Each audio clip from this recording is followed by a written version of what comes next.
I never thought a single hiking trip could change the way I see the outdoors, but this one did. I have always loved hiking alone. There was something about the silence, the rhythm of my footsteps, and the feeling of being away from everything that calmed me.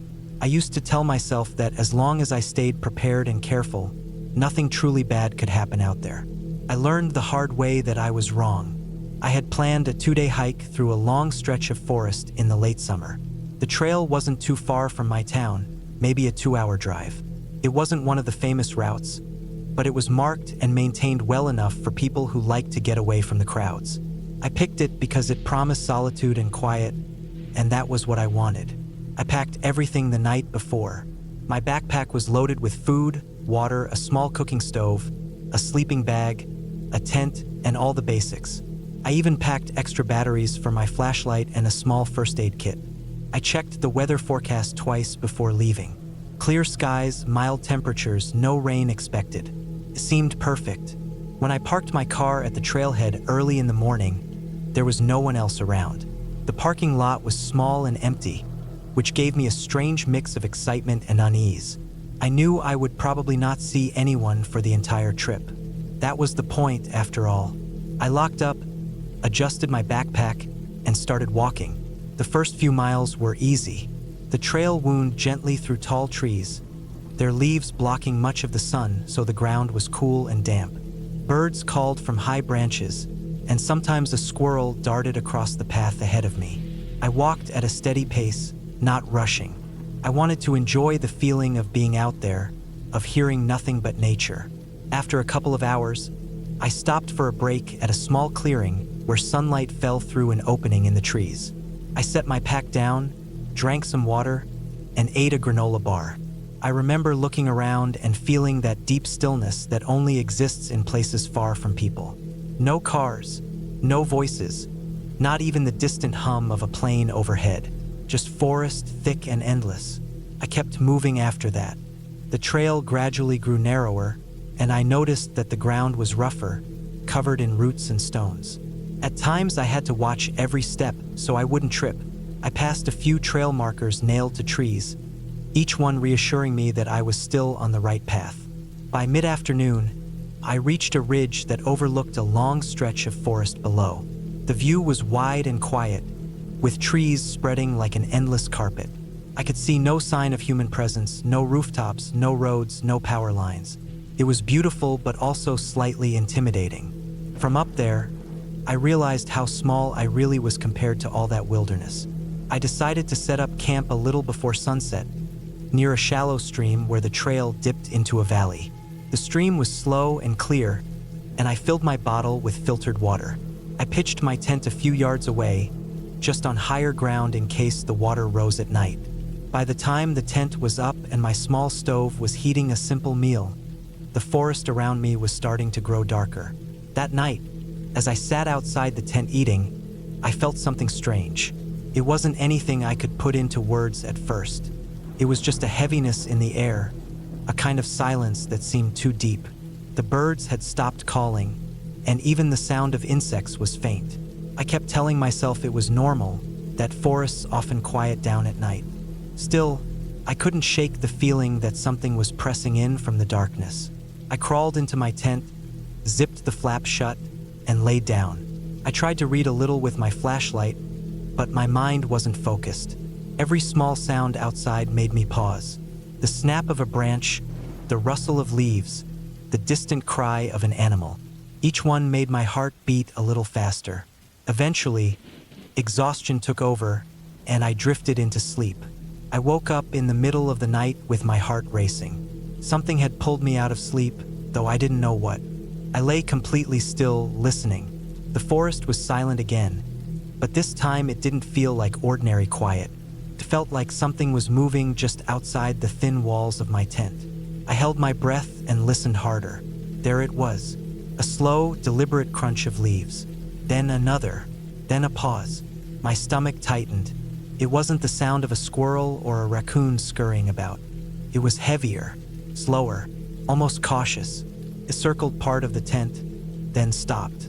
I gripped the flashlight, ready to turn it on, but I hesitated. part of me thought it was better not to draw attention. Minutes passed, or maybe it was longer. It was hard to tell in the dark when my mind was running wild.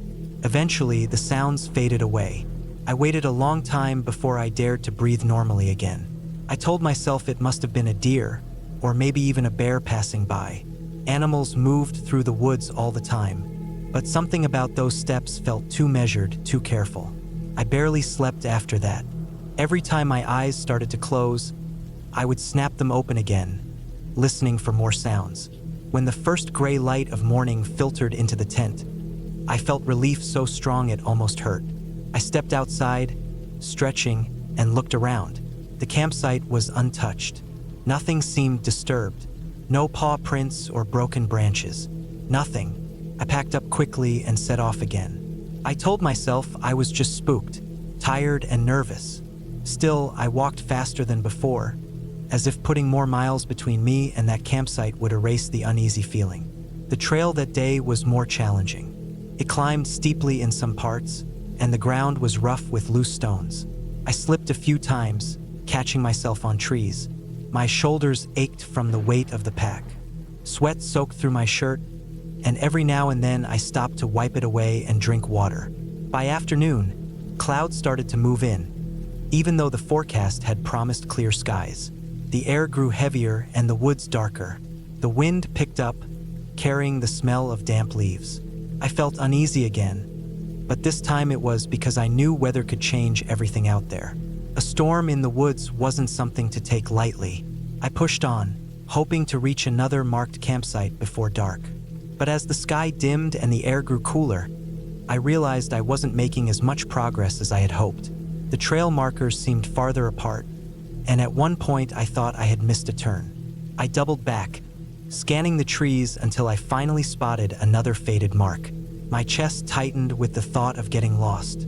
When I finally stopped, it was already growing dark. I hadn't reached the next campsite, so I had to make do with a small clearing off the trail. I set up my tent in a rush, not even bothering to eat much. My arms shook with exhaustion, and my legs felt heavy. All I wanted was to crawl inside and rest. That night was worse than the first. I had just started to doze when I heard it again. Slow steps, leaves crunching, pausing, moving again, this time closer. My mouth went dry. I kept perfectly still, hardly daring to breathe. The steps moved around the tent. Once, I swore I saw the faint shadow of movement against the thin fabric. I gripped the flashlight so hard my knuckles ached. Part of me wanted to burst out, shine the light, and scare off whatever it was. But another part of me was terrified of what I might see. The steps stopped right at the back of the tent. For what felt like an eternity, there was silence. Then, a slow scrape, like something being dragged lightly across the ground. My skin crawled. Eventually, the sounds faded into the woods again. I didn't sleep at all after that. I sat in the tent, knees pulled to my chest, flashlight in hand, waiting for dawn. Every small noise made me jump. By morning, I felt half-crazed from exhaustion and fear. When the sun finally rose, I stumbled out of the tent and looked around. Again, nothing. No prints, no disturbed ground, nothing to explain the sounds. It was as if the forest had swallowed all signs. I knew I had to keep moving. I told myself the only goal was to get back to the trailhead, back to my car, back to safety. I tried to calculate how many miles I had left. My body felt weak, but adrenaline kept me going. The forest that day felt different. Every tree seemed to lean closer. Every shadow seemed to stretch longer. I couldn't shake the feeling of being watched. I kept glancing over my shoulder, scanning the trees, but never saw anything. Hours passed. My feet blistered, and my throat was dry. I rationed my water carefully, but each sip felt like nothing. At one point, I thought I heard something behind me. Twigs snapping, steady footsteps. But when I turned, the trail was empty. I forced myself forward. My legs burned, and my pack felt like it weighed 100 pounds. Every so often I thought about dropping it, but I couldn't bring myself to let go of the supplies. As evening approached, I realized I wouldn't make it out before dark. My chest tightened with panic at the thought of another night out there. couldn't bear it. I picked up my pace.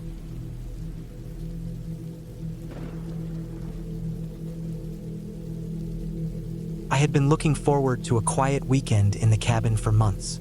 Life in the city had been wearing me down, the endless noise, traffic, and the pressure of work piling on top of me day after day. When a friend told me about an old cabin up in the woods that he no longer used and said I could stay there anytime, I thought it would be the perfect place to escape. He said it was deep enough in the forest that I wouldn't hear cars or see neighbors, but it still had the basics. 4 walls, a roof, a fireplace, and a place to sleep. That was all I wanted, just a break from everything. The drive out there felt longer than I expected. The roads grew thinner, rougher, until finally, I was crawling down a dirt track with tree branches brushing against the sides of my car. By the time I reached the clearing where the cabin sat, the sun was dropping low, its orange light cutting through the trees at sharp angles.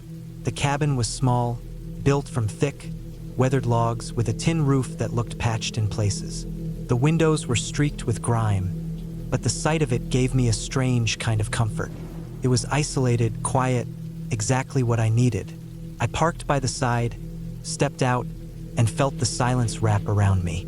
No hum of highways, no voices, no city buzz. Only the sound of wind moving through the trees and the occasional creak of the forest. I carried my bags inside, the wooden door stiff and groaning as I pushed it open. The smell of old wood and dust hit me immediately, but it wasn't unpleasant. Just the smell of a place that had been sitting and used for a long time. Inside, the cabin was one big room with a small bathroom tucked off to the side. A bed sat against the far wall, a rough but sturdy wooden frame with a thin mattress. There was a table in the middle, 2 chairs, and a fireplace with a pile of wood stacked nearby. It was bare, but it was all I needed. I set my bags down, lit one of the lanterns my friend had left behind, and walked slowly around the room, getting a feel for it. The floorboards creaked with each step, and I noticed how the shadows seemed to gather in the corners. That first night, I cooked myself a simple meal on a small camping stove I had brought, then sat by the fireplace with a book. The quiet was heavy, but in a good way. I didn't realize how tense I had been until I was sitting there, hearing nothing but the pop of firewood. When I finally went to bed, I slept deeper than I had in weeks. The next morning, I woke early, sunlight already pushing through the dirty windows. I made coffee and stepped outside with the mug in my hand. The air was cool, and the forest stretched endlessly in every direction. The trees stood tall and close together, their trunks thick, the canopy above filtering the light. There was no path, no sign of people, just untouched woods. I felt free. I decided to explore a bit. I walked for what felt like an hour in one direction, marking a tree here and there so I wouldn't lose track of where I was. The ground was uneven, roots twisting out like veins, and patches of damp moss covering rocks. Every now and then, I heard movement in the underbrush, but it was always small squirrels, birds, maybe a deer. Still, even those sounds reminded me how alone I was out there. If something happened, there was no one close enough to hear me. I pushed the thought away and went back to the cabin. The second night, things felt different. I couldn't put my finger on why. Maybe it was because the silence seemed heavier, or maybe because the shadows inside the cabin seemed sharper once the lanterns were out. I tried to ignore it. I read again, then lay in bed, pulling the blanket around me. It was well past midnight when I woke up suddenly, heart pounding. I didn't know what had pulled me from sleep, but the cabin felt wrong. I lay there, frozen, listening. At first, there was nothing, only the faint crackle of cooling embers in the fireplace. Then I heard it, a sound from outside. It was faint, like a footstep, but not the kind of light step an animal might make. This was heavier, deliberate, like someone trying to move carefully but not carefully enough. The hair on my neck stood up. I told myself it was probably a deer wandering near the cabin, maybe stepping on branches. But the sound came again, closer this time. I held my breath. It stopped right outside the wall where the bed was. My chest felt tight as I lay perfectly still, staring at the dark ceiling. Then, after a long moment, I heard it again. Slow, steady movement, as if someone was circling the cabin. I stayed awake the rest of the night, listening. The steps faded eventually, but by then I was too rattled to fall asleep. In the morning, I forced myself to check outside. I stepped carefully around the cabin, scanning the ground. The soil was soft in places, and I could see where something had pressed down the grass and dirt near the wall. The prints were vague, but they didn't look like deer. They looked more like shoes, faint outlines in the mud. I stared at them for a long time, my stomach tightening. I tried to tell myself I was imagining it, that maybe they were old, left from months before when my friend had been out here. But the soil still looked damp from last night's dew, and the impressions seemed too fresh. The day dragged slowly. I kept glancing at the windows, expecting to see something in the tree line. I tried reading, but my eyes wouldn't stay on the page. Every creak of the cabin, every groan of the wood, made me jump. I told myself I was being paranoid, that whoever or whatever it was had already left. But I couldn't shake the unease. That night, I decided to stay up. I didn't light the lantern, just sat in the dark with my back against the wall, staring at the window. Hours passed. The forest outside was a black mass, only the faintest glint of moonlight breaking through. My eyelids grew heavy, but I forced myself to stay alert. Sometime deep into the night, I heard it again. A crunch of leaves, soft but clear. My whole body went tense. I leaned forward slightly, straining to listen. The steps came closer, slow, careful, as if whoever it was knew I might be listening. They stopped right outside the cabin again, near the door this time. I didn't move. I barely breathed. Then, so slowly I almost thought I was imagining it, I heard the faint sound of the doorknob turning. The metal creaked slightly, like someone was testing it, checking if it was locked. My heart pounded so hard I thought it might give me away. The knob rattled once more, then stopped. Silence. Minutes passed, though they felt like hours. Finally, I heard the steps again, fading away into the trees. I stayed frozen in place until dawn lightened the edges of the windows. When I finally stepped outside, the sight made my blood run cold. The dirt right in front of the door was disturbed, clear prints pressed deep into the ground. They weren't animal. They weren't old. They were footprints. Human. I wanted to leave right then, pack up and drive back to the city. But the forest road was rough, and I was tired, too tired to make the trip safely. I told myself I'd leave the next morning, after one more night. I regret that now more than anything. That last night I tried to prepare. I stacked wood by the door, grabbed the heaviest thing I had, a metal fire poker, and kept it beside me. I sat in the dark again, waiting. The hours crawled. My mind kept jumping ahead, imagining what I'd do if someone tried to come inside. Near midnight, it happened again. The steps. This time, they weren't cautious. They came straight to the cabin, quick, deliberate. I gripped the poker so tightly my hand ached. The doorknob rattled hard, then harder, the whole door shaking in its frame. My chest burned with fear. For a moment, I thought it would give in, that the door would burst open. But it held. After several long seconds, the rattling stopped. Silence pressed in again. Then I heard something that still chills me when I think about it. A low sound. Not words, not clear, but a kind of heavy breathing right on the other side of the door. Slow, steady, like whoever was there was just standing, waiting. I stayed frozen, every muscle screaming to move, but I didn't. I didn't even blink. After what felt like forever, the breathing stopped. The steps moved away again, fading into the forest. I didn't sleep. I sat there gripping the poker until the sun rose.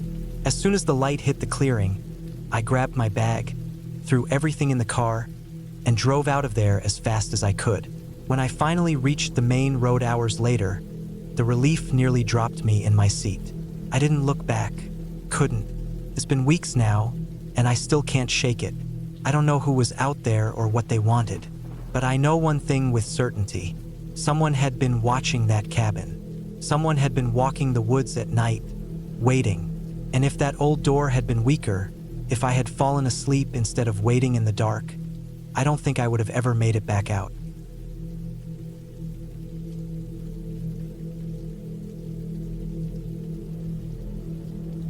I had been looking forward to that cabin trip for months. The cabin was in the woods, about 3 hours outside the small town where I grew up. I wanted to be away from everything for a while, away from traffic, phones, noise, and people. The cabin wasn't fancy at all. It was old and small, made of dark wood that smelled of pine and dust. It had no running water and no electricity except for a small generator that I could run for a few hours at night if I really needed light. It sat about a mile off a gravel road, tucked back behind thick trees.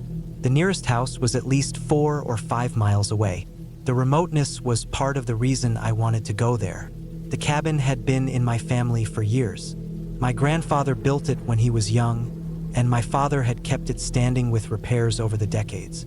It was sturdy enough, though it always felt a little crooked when you were inside, like the floor wasn't perfectly even. The windows were old, single-pane glass, some of them with little cracks along the corners that had been patched with clear tape. The front door had a simple lock, but nothing that would make you feel completely safe if someone actually wanted to break in. Still, for all its flaws, I liked being there. I arrived on a cool afternoon in late October. The leaves were half fallen, and the air had that sharp, dry smell that always came before winter. The cabin looked the same as it always had. A little leaning to the left, roof patched in a few places with metal sheets, but still standing. I parked my truck close to the tree line so it wouldn't be too visible from the gravel road. Not many people drove that way, but I still liked the idea of being unseen. When I carried my bags inside, it was colder than I expected. The cabin always held onto the chill, especially after sitting empty for months. I unpacked slowly, stacking canned food and bottled water on the small shelf, setting my sleeping bag on the cot against the wall, and placing the small axe by the door for chopping firewood. I went outside to split a pile of wood before it got dark, because once the sun dropped, the forest turned black quickly. The rhythm of the axe against the logs helped calm me. The sound echoed a little between the trees, but everything else was silent. No wind, no birds, nothing but the occasional dry crackle of leaves on the ground when a squirrel moved. The silence was something I noticed every time I stayed there. At first it always felt peaceful, but after a few hours it started to feel heavy, like the silence itself was pressing down on me. When the sun set, I lit the lantern and made a small fire in the stove. I cooked a can of soup and ate it while sitting on the edge of the cot, the lantern glowing faintly against the wood walls. It was quiet, and I kept thinking how far I was from anyone. No phone service, no one to hear if I shouted. Just me, the cabin, and the trees stretching for miles. That night I had trouble sleeping. I lay on the cot, listening to every little creak of the old wood. The stove crackled now and then as the fire settled down, and once in a while I thought I heard something faint outside. Maybe a branch snapping, maybe leaves moving. I told myself it was just animals, probably deer moving around, maybe raccoons or foxes, but every sound made me hold my breath a little too long. Sometime after midnight, I woke up suddenly. I didn't know why at first. The fire in the stove had gone out and the room was cold. The lantern had burned itself dry, leaving only faint moonlight coming through the small window. I lay still, trying to figure out what had woken me. Then I heard it, a crunching sound outside, slow and heavy, like someone stepping on dry leaves. I froze. I tried to listen carefully, telling myself again it was probably a deer. But the steps were too slow, too deliberate. They weren't quick or scattered like an animal moving. It sounded like someone walking, stopping, then walking again. My heart was pounding so hard I could hear it in my ears. I stayed completely still on the cot, breathing shallow. The footsteps moved closer to the cabin. Then they stopped. The silence after was worse than the sound itself. I waited, staring at the ceiling, my hands gripping the edge of the sleeping bag. After what felt like minutes, I heard a faint scraping sound near the wall.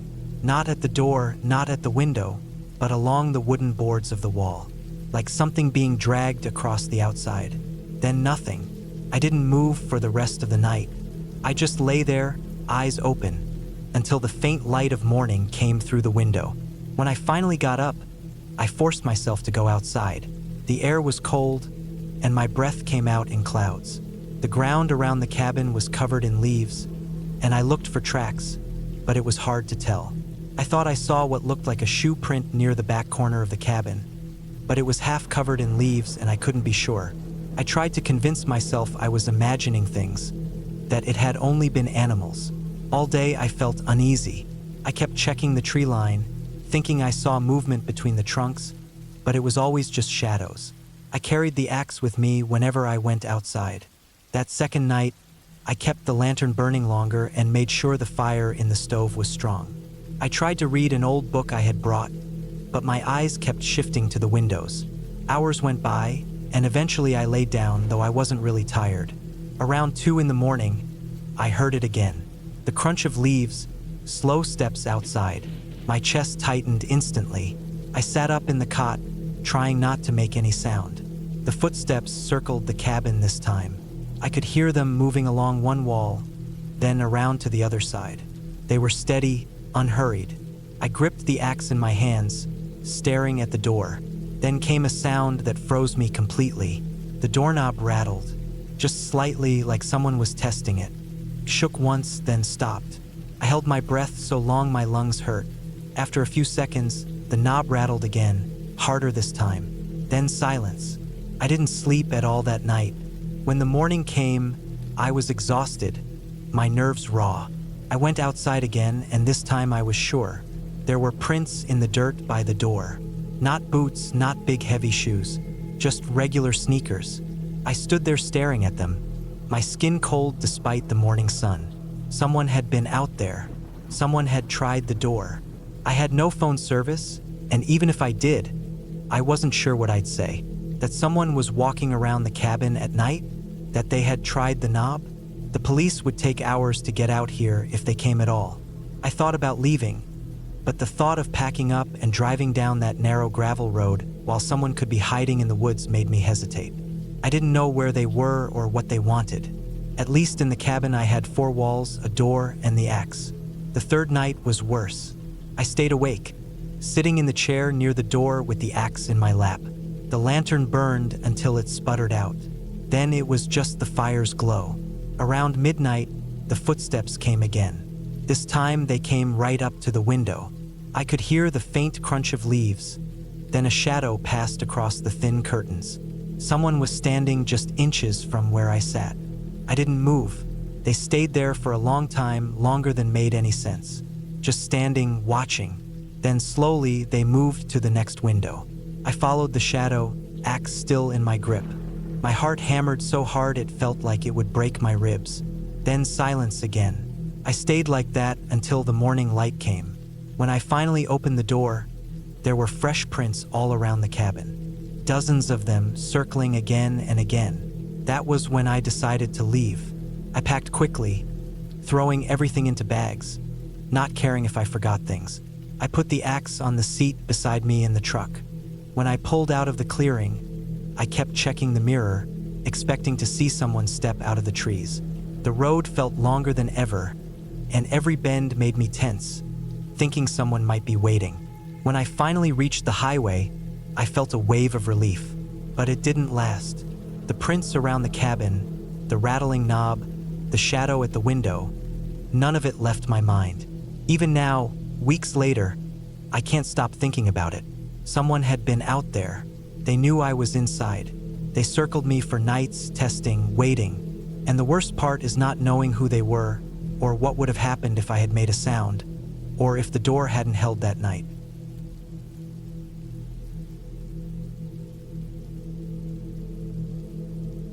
I had been planning the trip for weeks. I wanted to get away from the noise of the city and from people in general. I rented a small cabin deep in the woods, the kind of place where the road turned to dirt for miles before you reached it. The man who owned it gave me directions, telling me to follow the gravel trail until it ended, and then to keep going on the narrow dirt track until I saw a small wooden marker with his name burned into it. After that, the cabin would be just a little farther up the hill. The drive out there already felt different. Once the paved road ended, the quiet became heavier, the trees taller, and the sense of being away from everything stronger. My phone service dropped to nothing. I passed no other vehicles, no houses, and no people. By the time I reached the wooden marker and turned onto the last stretch of road, I already felt a little cut off. The cabin was simple, one story, with a pitched roof and a porch. There was a small shed off to the side and an old rusted barrel near the tree line. Inside, the place was bare but livable. A wood stove, a table with 2 chairs, a small bed pushed against one wall, and shelves with old cans of food left behind by others who had stayed there. It smelled like dust, wood, and something faintly damp. I liked it immediately. It felt separate from everything, and that was what I wanted. I unloaded my gear, which was mostly food, water, a small camping stove, a sleeping bag, and some books. I checked the doors and windows. They all locked, but the locks were simple, just metal latches that slid across. The front door had a bolt, but no real deadlock. I didn't think much about it at first. The first night was calm. The woods outside made constant sounds. Wind in the trees, creaks, and far-off noises that were hard to place. I sat on the porch in the evening, watching the forest grow darker until everything was swallowed in black. The stars came out clear, brighter than I was used to seeing. I went to bed early, the sound of crickets filling the air, and fell asleep fast. The next day, I went on a walk. I followed a faint trail downhill toward a creek I had seen on the map. The forest was dense, with fallen trees, thick undergrowth, and quiet spots where the air felt heavy. When I reached the creek, I sat for a long time just listening to the water and throwing stones into it. On the way back, I noticed something small but strange. About 100 yards from the cabin, just inside the tree line, I saw a cigarette but pressed into the dirt. It looked fairly recent. The paper was only slightly weathered, not broken apart like old ones I had seen before. I didn't smoke, and the place was supposed to be empty. I told myself maybe the owner had been there recently, or maybe a hunter passed through. I tried not to think about it much, but when I got back to the cabin, I walked around it slowly, checking the ground. I didn't see anything else out of place, but the cigarette stayed in my mind. That night, I sat inside instead of on the porch. I lit a small lantern and read for a while. The woods outside were alive with sound again, but every so often I thought I heard something different. A snap of a branch, the sound of something shifting in the leaves. I told myself it was animals. I had seen deer tracks earlier. I forced myself to relax, but I kept glancing at the windows. The glass panes were small, set into wooden frames, easy to see through from either side. When I finally went to bed, I locked the door and pushed my bag against it out of habit. It made me feel better. I lay in bed listening. For a long time, there was only the usual sound of the forest. Then, in the middle of the night, I woke up without knowing why. The cabin was silent. The crickets had stopped, and the air felt too still. I held my breath and listened. I thought I heard something outside, slow steps moving through the leaves. Not close, but not far either. The sound would come, then stop, then come again. I stayed awake until the first gray light of morning. When the sun finally came up, I went outside. The ground was damp from dew, and I walked around looking for tracks. In the soft dirt near the shed, I saw something faint but clear enough, an imprint of a boot sole. It wasn't mine. The tread pattern was different, wider. My boots had thin hiking soles, but this was deeper, like work boots. I felt my stomach sink. I looked around again, scanning the trees, the ground, and the edges of the clearing. Nothing else stood out. The woods were quiet, almost too quiet. The whole day I couldn't shake the feeling. I tried to distract myself by chopping some fallen branches for firewood and heating up food on the little stove. But I kept checking the tree line. By late afternoon, I was on edge enough that I thought about leaving. But the road was long and I had come all this way. I told myself maybe it was an old print. Maybe it had been there a while and I just hadn't noticed. That night, I prepared differently. I moved the table and chairs closer to the door. I stacked some pans on top of them so that if the door moved, they would fall and make noise. I kept my flashlight next to me in bed. I didn't sleep easily. Somewhere in the night, the sound came again. This time it was closer. I heard slow steps in the leaves outside, circling the cabin. My chest tightened. I didn't move. I just listened, every muscle tense. The steps stopped for a long time. Then, very faintly, I heard the sound of wood creak, like weight pressing on the porch. My heart pounded so hard I thought it might echo in the room. The steps on the porch were soft but real. Then silence. I stared at the door, barely breathing. The pans didn't fall, so the door hadn't been touched. After a long while, the steps moved again, back off the porch, back into the leaves, then fading. I didn't sleep again that night. In the morning, I walked out to the porch slowly. The boards looked the same, but in the dirt at the bottom of the steps was another clear boot print. This one was fresh, pressed into the damp soil. I knew then someone was out there watching the cabin at night. The rest of the day dragged on painfully slow. I kept the door locked and stayed mostly inside. Every creak of the wood, every gust of wind through the trees made me jump. I tried to convince myself to leave, but a part of me didn't want to look like I was running. I thought maybe it was some drifter, someone passing through. Maybe if I waited, they'd move on. That night, I barely turned off the lantern. I sat awake, sitting on the bed with the flashlight in my hand. Hours passed. The woods seemed alive with sound again, as if mocking me for being so nervous. But then, deeper into the night, the steps came back. This time, they didn't circle as much. They came straight toward the cabin. I heard the porch boards creak again. Then I heard the faintest scrape against the window glass, like a finger sliding along it. I froze completely, not even daring to breathe. My mouth was dry, my whole body tense. The sound lasted only a second, then silence. I waited, every nerve on fire. Then I heard the steps retreat. Leaves rustled. After a while, it was quiet again. I didn't sleep at all. In the morning, I checked the window. On the outside of the glass, near the bottom corner, there was a faint smudge, like the oil from a fingertip. That broke something inside me. I couldn't deny it anymore. Someone had been right there, inches from me, testing the window in the dark. I packed my bag quickly. I shoved everything inside without caring how it fit. I was ready to leave, but when I opened the cabin door and stepped onto the porch, I stopped cold. In the dirt, just at the edge of the clearing, there were more prints. Dozens of them. They weren't just passing by. Whoever it was had been standing there, watching for a long time. The prints went back into the woods, but they didn't follow the road. They cut off deeper into the trees. I didn't wait. I grabbed my bag, locked the cabin out of habit, though it meant nothing, and went straight to my car. The forest felt like it was closing in as I drove back down the dirt track, every shadow between the trees making me check the mirrors. I didn't stop until I reached the paved road, and I didn't feel any relief until I saw another car pass me, proof that I was back near people. I never went back to that cabin. Even now, when I think about it, what gets to me isn't just that someone was out there.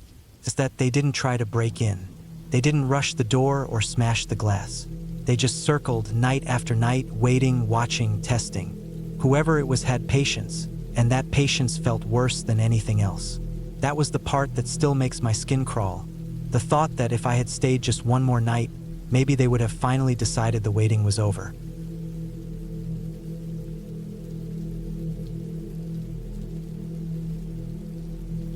I had planned on spending a week alone in the woods. It was supposed to be peaceful. I wanted time away from work, from noise, from people.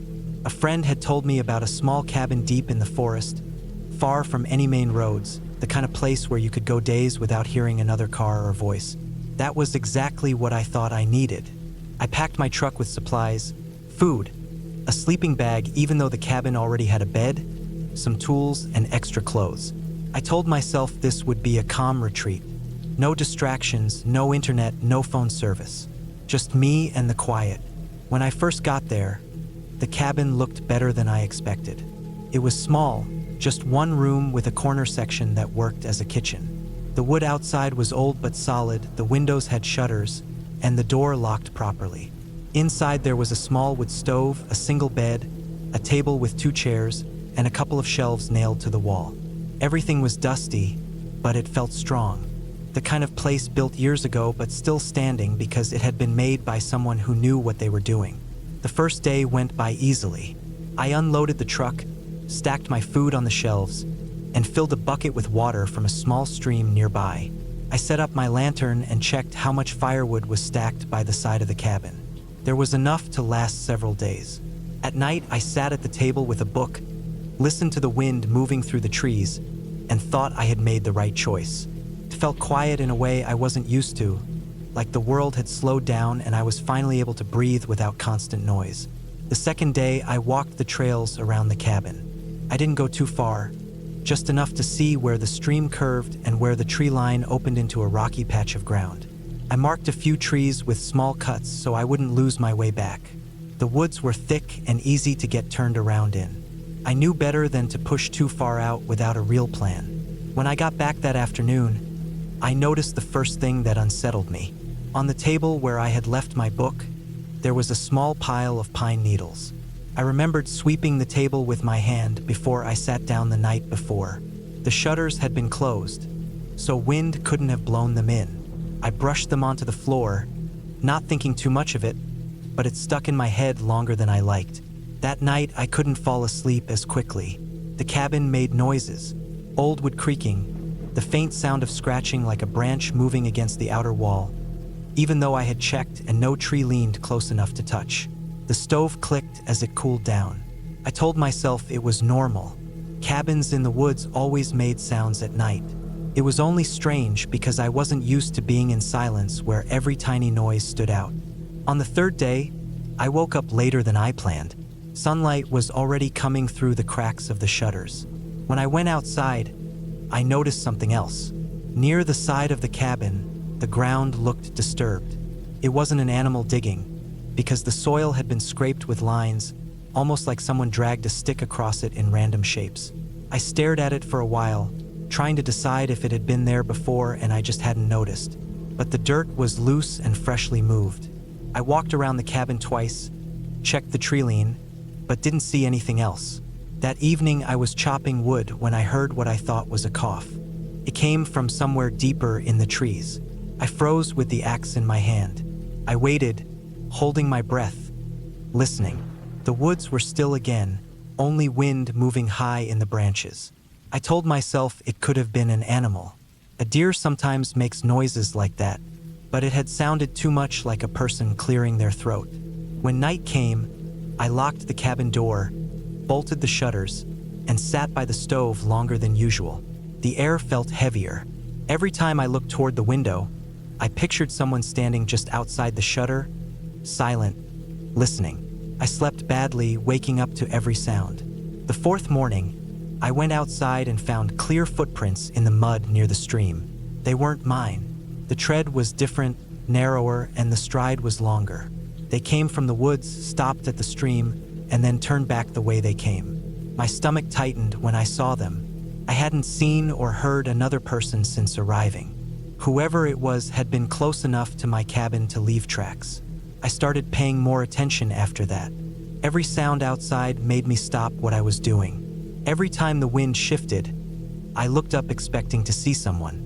I carried the axe inside the cabin now instead of leaving it on the chopping block. When I lit the lantern at night, I wondered if the glow leaked through cracks in the wood, making it easy for someone to know I was there. By the fifth night, I was too uneasy to sleep at all. I lay in the bed, staring at the dark ceiling, listening to the faintest noises. At some point, very late, I heard soft crunches of footsteps on the leaves outside. They were slow, deliberate, moving around the cabin. My throat went dry, and I stayed completely still, barely breathing. The steps stopped near the door. For a long time, there was nothing but silence, but I could feel it, that heavy awareness when someone is close, even without sight. Then, faintly, the sound of wood being touched, maybe a hand dragging lightly along the cabin wall. It moved around slowly, circling. After what felt like hours, it stopped. I didn't move until morning light started leaking through the shutters. When I finally unlocked the door and stepped outside, I saw it clearly. Footprints all around the cabin. They weren't rushed, they weren't panicked. They had been placed carefully, circling, pausing at the windows, at the door. Whoever it was had walked around me while I lay inside, too scared to move. I thought about leaving right then. I had my truck. I could pack quickly and drive back to the main road. But a part of me told myself maybe it was a hiker who got lost, maybe someone just curious. I didn't want to feel like I had run away from nothing, so I stayed. That was a mistake. On the sixth night, I didn't light the lantern. I sat in darkness by the stove, waiting, listening. I wanted to know if it was real or if I was imagining it. Hours passed with only the sound of wind. Then the faint crunch again. My heart pounded. The steps came closer, stopping by the wall. This time I heard breathing. Slow, steady, just outside the thin wood that separated us. I gripped the axe so tight my hand ached. I stayed frozen, every muscle tense. The breathing moved past the window, toward the back of the cabin, then faded into the woods. I didn't sleep at all. In the morning, I checked again. More footprints, this time closer, pressed deep as if the person had stood still for long moments. I noticed something else too. The handle of the cabin door had faint smudges, like dirt from a hand trying it in the night. That was when I knew I couldn't stay. It wasn't imagination. Someone had been watching me, circling me, testing the door. I packed my things quickly, stuffing everything into bags without order. My plan was to leave before the next night came. But when I went to start my truck, it didn't turn over. I tried again and again, pumping the pedal, turning the key until my wrist hurt. Nothing. I opened the hood, checked what little I knew about engines, but it didn't make sense. It had worked fine before. Then I saw it. One of the wires had been cut. Clean. Not chewed by an animal. Someone had been under my hood. Someone had made sure I couldn't leave. The fear that hit me then was unlike anything else. It wasn't just that I was being watched. It was that whoever it was wanted me stuck there. They had planned it. I went back inside and barred the door. I stacked furniture against it even though I knew the cabin walls were thin.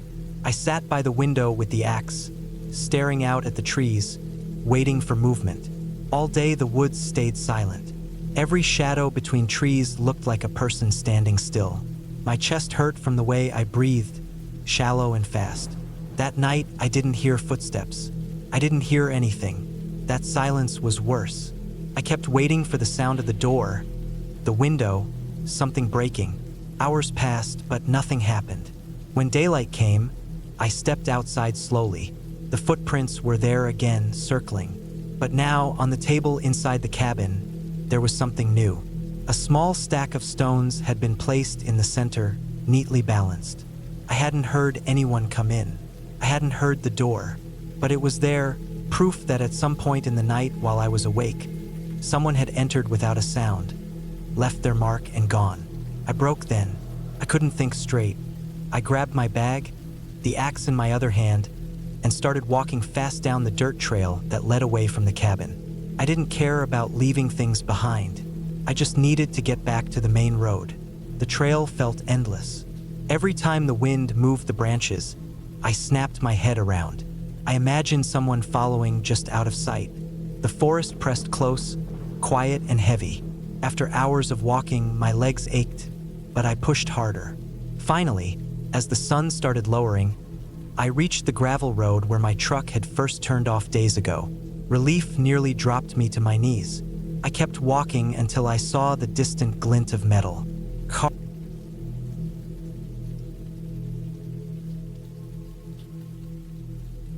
I had been looking forward to spending a quiet weekend alone in the small wooden cabin. It was one I had rented a few times before, tucked deep into the forest several miles from the nearest paved road. The cabin was simple and old, but it had everything I needed. There was a small fireplace, a wood stove for cooking, a single bed pushed up against one wall, and shelves stocked with some basic canned food. The nearest town was far enough that once I parked my truck at the edge of the old dirt road and walked the last half mile in, I felt completely cut off from the world. That was what I liked about it. No cell signal, no noise from cars, no neighbors. Just me, the woods, and the sound of the wind moving through the trees. The air had that sharp bite of early fall. The ground was covered with a thick blanket of dead leaves that crunched under my boots. The cabin sat in a small clearing where the trees thinned out just enough for the sunlight to reach down. There was a hand pump for water outside, though I usually boiled or filtered it. The outhouse sat a short walk away behind the cabin. Inside, the air was always cool, carrying the smell of old wood, ashes from the fireplace, and the faint musty odor that came from being sealed up most of the year.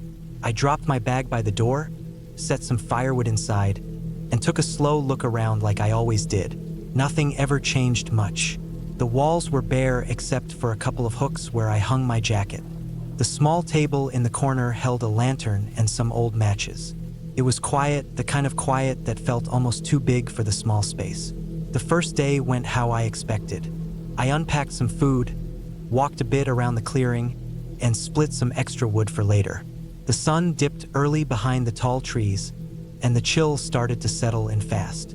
By the time darkness fully came, I had a fire going in the fireplace and a small meal heating on the stove.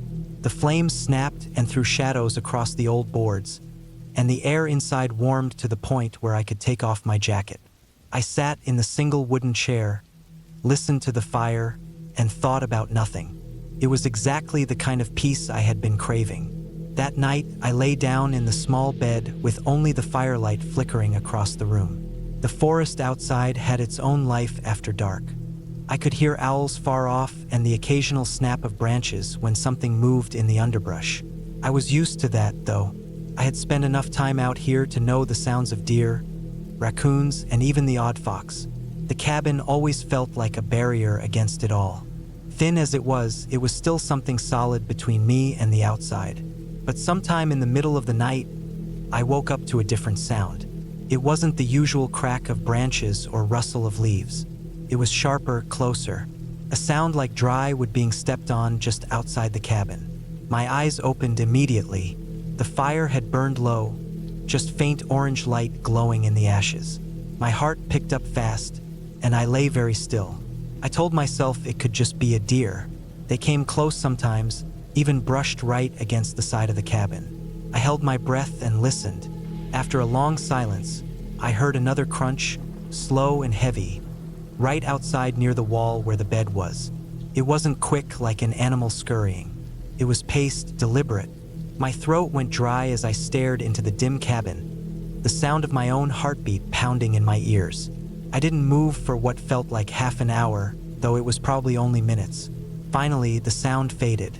No door opened, no window rattled, just silence again. I waited longer, forcing myself to stay awake, but at some point, I must have drifted back into an uneasy sleep. The next morning, the air inside the cabin felt colder than before. I pushed the door open and stepped outside. The ground was wet with dew, the leaves shining in the weak light. I walked around the side where I had heard the noises. The leaves there were disturbed, pressed down in places, like something heavy had stood there. Not just animal tracks. The impressions looked wider, flatter, almost like boot prints, though not perfect. My stomach tightened as I crouched down to study them. They weren't clear enough to be sure, but they looked wrong to me. Not the kind of shape you'd expect from a deer or bear. I forced myself to shrug it off. People sometimes hiked these woods. Maybe someone had passed by late, though it seemed strange at that hour. I tried to focus on the day. I fetched water, boiled it, made some coffee. I went for a short walk along one of the narrow game trails, but I couldn't stop thinking about the sound I had heard. Every crack of a branch in the distance set me on edge. By the time I got back to the cabin, I decided I wasn't going to let it bother me. I had food, a fire, and a locked door. That second night, I was restless. I built the fire bigger than before, wanting the light to stay bright longer. I read an old magazine I had brought, but I kept looking up, listening. When I finally got into bed, I lay staring at the ceiling, trying not to think about the noises outside. Hours passed. Then, just as I was drifting off, I heard it again. This time it was more distinct. Slow, heavy steps around the cabin, circling. The wood creaked faintly as if weight shifted against it. My chest tightened so much it hurt. I knew it wasn't an animal. Animals didn't move like that.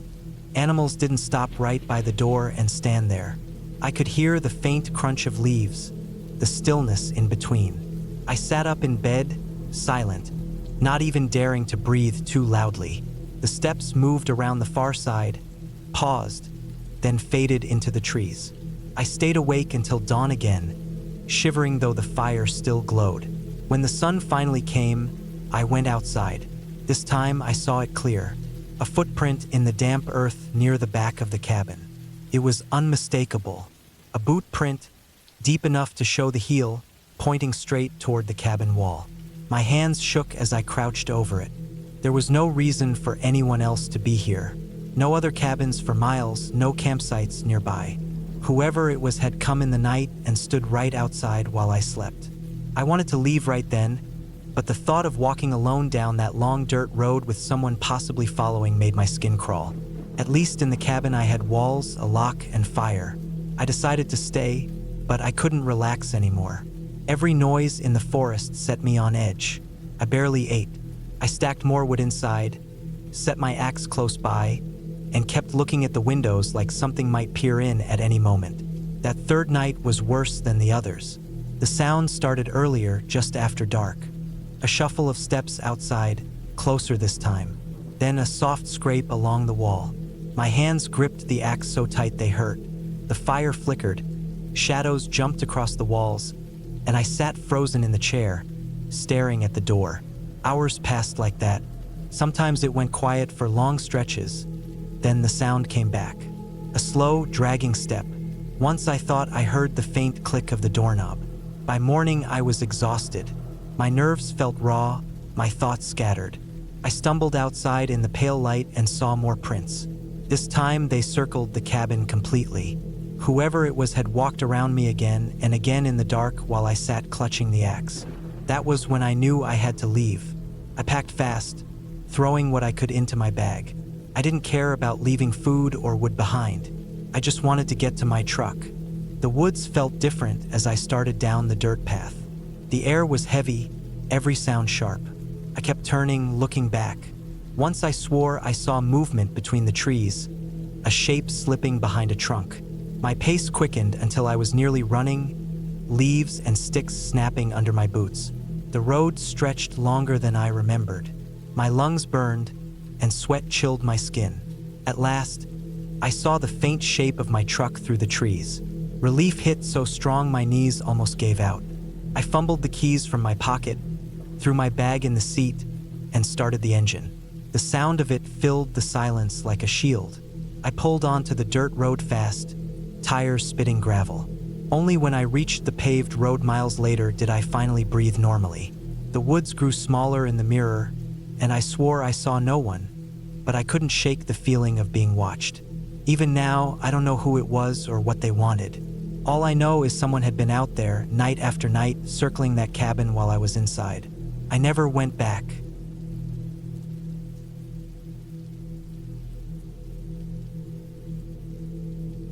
I had been looking forward to a quiet weekend in the mountains for months. My job kept me in the city most of the time, and between long hours and the constant hum of traffic, I felt like I was losing myself. I rented a small cabin deep in the woods, several hours from town, far enough from paved roads that I had to drive the last few miles on a dirt trail full of dips and loose gravel.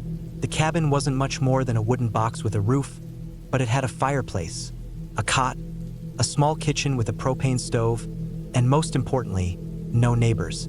The listing had said the nearest cabin was at least 4 miles away, and that was exactly what I wanted.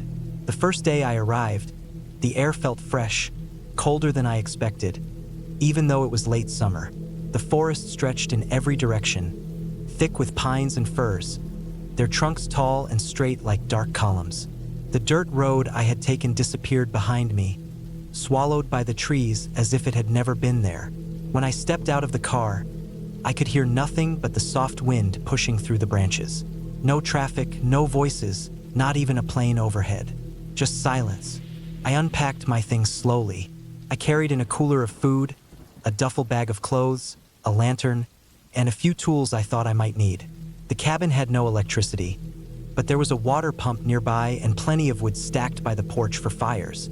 Inside, the wood floors creaked under my boots, and the air smelled faintly of old pine and smoke.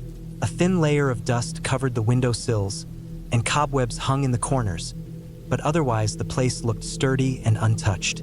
That first evening was calm. I made a small meal on the propane stove, ate by lantern light, and then sat on the porch watching the sky turn from orange to purple to black. When darkness settled in, it was heavy and complete, deeper than anything I was used to. In the city, Even at night, the glow of streetlights and buildings always lingered. Here, the woods were like a wall of shadow, pressing against the edges of the small clearing where the cabin sat. I could barely make out the shapes of the trees beyond the porch. I told myself this was exactly what I needed: quiet, solitude, space to breathe. I went to bed early, the cot stiff but manageable, the sleeping bag warm enough against the chill of the night. It was sometime after midnight when I woke to a sound. At first, I thought it was part of a dream, but then I heard it again, something crunching faintly in the leaves outside. I held my breath and listened. The sound was irregular. A few steps, then silence, then another faint rustle. Probably a deer, I told myself. Maybe even a raccoon nosing around. Still, my heart beat harder as I lay still in the dark, staring at the ceiling beams. After several minutes, the sounds faded. I let out the breath I'd been holding and forced myself to close my eyes again. The forest was full of animals, and I had known that coming in. It was nothing. I slept again, though lightly. The next morning, the woods looked normal, bright with sun streaming through the trees, everything still. I walked around the clearing just to be sure. I found a few prints in the dirt near the tree line. Hoof marks, probably deer, just like I thought. I felt silly for being so tense the night before. The second day was peaceful. I spent most of it chopping some wood, hiking a little on the trails behind the cabin, and sitting by the creek about 100 yards downhill. The water was clear and cold, tumbling over smooth stones, and I let it run over my hands for a long time. Being there, I felt far from everything that normally weighed me down. That evening, though, the unease returned. As the sun dropped, I felt a kind of pressure building in the woods, as if the trees themselves leaned closer when the light went away. I ate dinner quickly and sat on the porch again, lantern beside me. This time, the silence felt sharper. I noticed every sound: the distant snap of a branch, the whisper of wind, even the shifting of the cabin as it cooled. My nerves twitched at each one. When I finally went inside and latched the door, I made sure to check every window. They all had simple hooks that could be fastened from the inside, and I went around securing them all. Then I sat by the fireplace, feeding in a few logs, watching the flames bend and shift. I tried reading by lantern light but couldn't focus. My ears kept straining for noises outside. At one point, I thought I heard something again, faint steps dragging through leaves, but when I stood still, the sound stopped. I told myself I was imagining it. That night, sleep came in short bursts. Every creak of the cabin floor, every gust of wind against the wall, pulled me half awake. Around 3 a.m., I thought I heard something brush against the outer wall, like a hand, or maybe a branch in the wind. I stayed frozen, staring into the dark, heart hammering until I finally drifted off again from sheer exhaustion. The next morning, I checked the wall. Nothing. No branches close enough to scrape, no signs of damage. I walked the clearing again, circled the cabin, studied the dirt. I noticed one thing: footprints. Not hoof prints this time, but the clear outline of a boot sole. At first, I told myself they could be mine from the day before, but the direction didn't match. These led from the tree line toward the side of the cabin, then back again. My own tracks circled in different paths, lighter, scattered. These were heavier, more direct. I stood there staring at them, the quiet of the woods pressing against my ears. I hadn't seen anyone on the drive-in, hadn't noticed any other cars, and the listing had said the nearest cabin was miles away. Still, there was no mistaking it. Someone else had been there. I tried to steady myself. Maybe it was just an old hunter trail. Maybe someone had wandered close days ago. Maybe the prints were older than they looked. Still, I couldn't shake the cold feeling creeping up my spine. I spent the day more restless than before. I hiked only short distances and kept looking over my shoulder. Every shadow seemed thicker, every sound sharper. The woods no longer felt like open space. They felt like a maze, full of places someone could be standing just out of sight. That night, I built the fire higher in the fireplace and kept the lantern closer to the bed. Sleep came slowly, my ears straining. Around midnight, I heard it again. Definite footsteps, not animal, human. The sound moved slowly around the cabin, crunching leaves, snapping a twig. My body froze under the sleeping bag. I kept my eyes open in the dark, staring at the faint glow from the dying fire. Whoever it was stopped just outside. I heard breathing, faint, slow, not mine. Minutes dragged on. Then the steps moved again, fading toward the trees. I lay there rigid, hardly breathing, until dawn began to creep through the window cracks. When I finally forced myself outside, the ground showed the truth. More footprints, clear as anything, circling the cabin. They were fresh, pressed deep in the damp earth. Someone had walked around while I lay inside, helpless. I spent that morning pacing, thinking. My car was parked out front, keys ready. I could have left right then, but I told myself maybe it was just someone passing through. Maybe a hiker who got lost. I didn't want to believe it was worse. Still, I couldn't shake the sense that I was being watched. All day, even when I tried to chop wood or boil water, my eyes kept pulling to the tree line. I thought I saw movement once, a flicker of dark shape, but when I looked again, there was nothing. That night was the longest yet. I pushed a chair under the doorknob, though I knew it wouldn't do much. I kept the fire going, the lantern lit, and sat awake, listening. Hours passed. Just when I thought maybe I'd been wrong, the sound came again. Soft, deliberate steps in the leaves. This time, they stopped right by the porch. I could hear the boards creak, slow, as if someone had put weight on them. My chest tightened until I thought I would choke. Then, faintly, the door handle rattled. Just once, a soft, testing shake. I stayed perfectly still, gripping the edge of the cot so hard my fingers hurt. The handle didn't move again, but whoever it was stayed there. I could hear them shift their weight, wood creaking under their feet. Then, slowly, the sound of steps moved away again, fading into the forest. I didn't sleep at all. The next morning, I didn't even step outside. I sat by the window with the lantern off, peering through the glass at the trees, waiting for movement. My food supply was still enough for a few days, but my nerves were shredded. Every little noise made me jump. By midday, I knew I couldn't stay. The thought of another night like that was unbearable. I packed my bag, stuffed what I could into the car, and started down the dirt road. The forest seemed to close in on both sides, each tree hiding shadows I didn't want to see. About 2 miles down the trail, I stopped. Across the road, muddy prints cut fresh through the gravel, boot prints again. They crossed from one side of the forest to the other, angled in the direction of my cabin. I pressed the gas hard and didn't stop until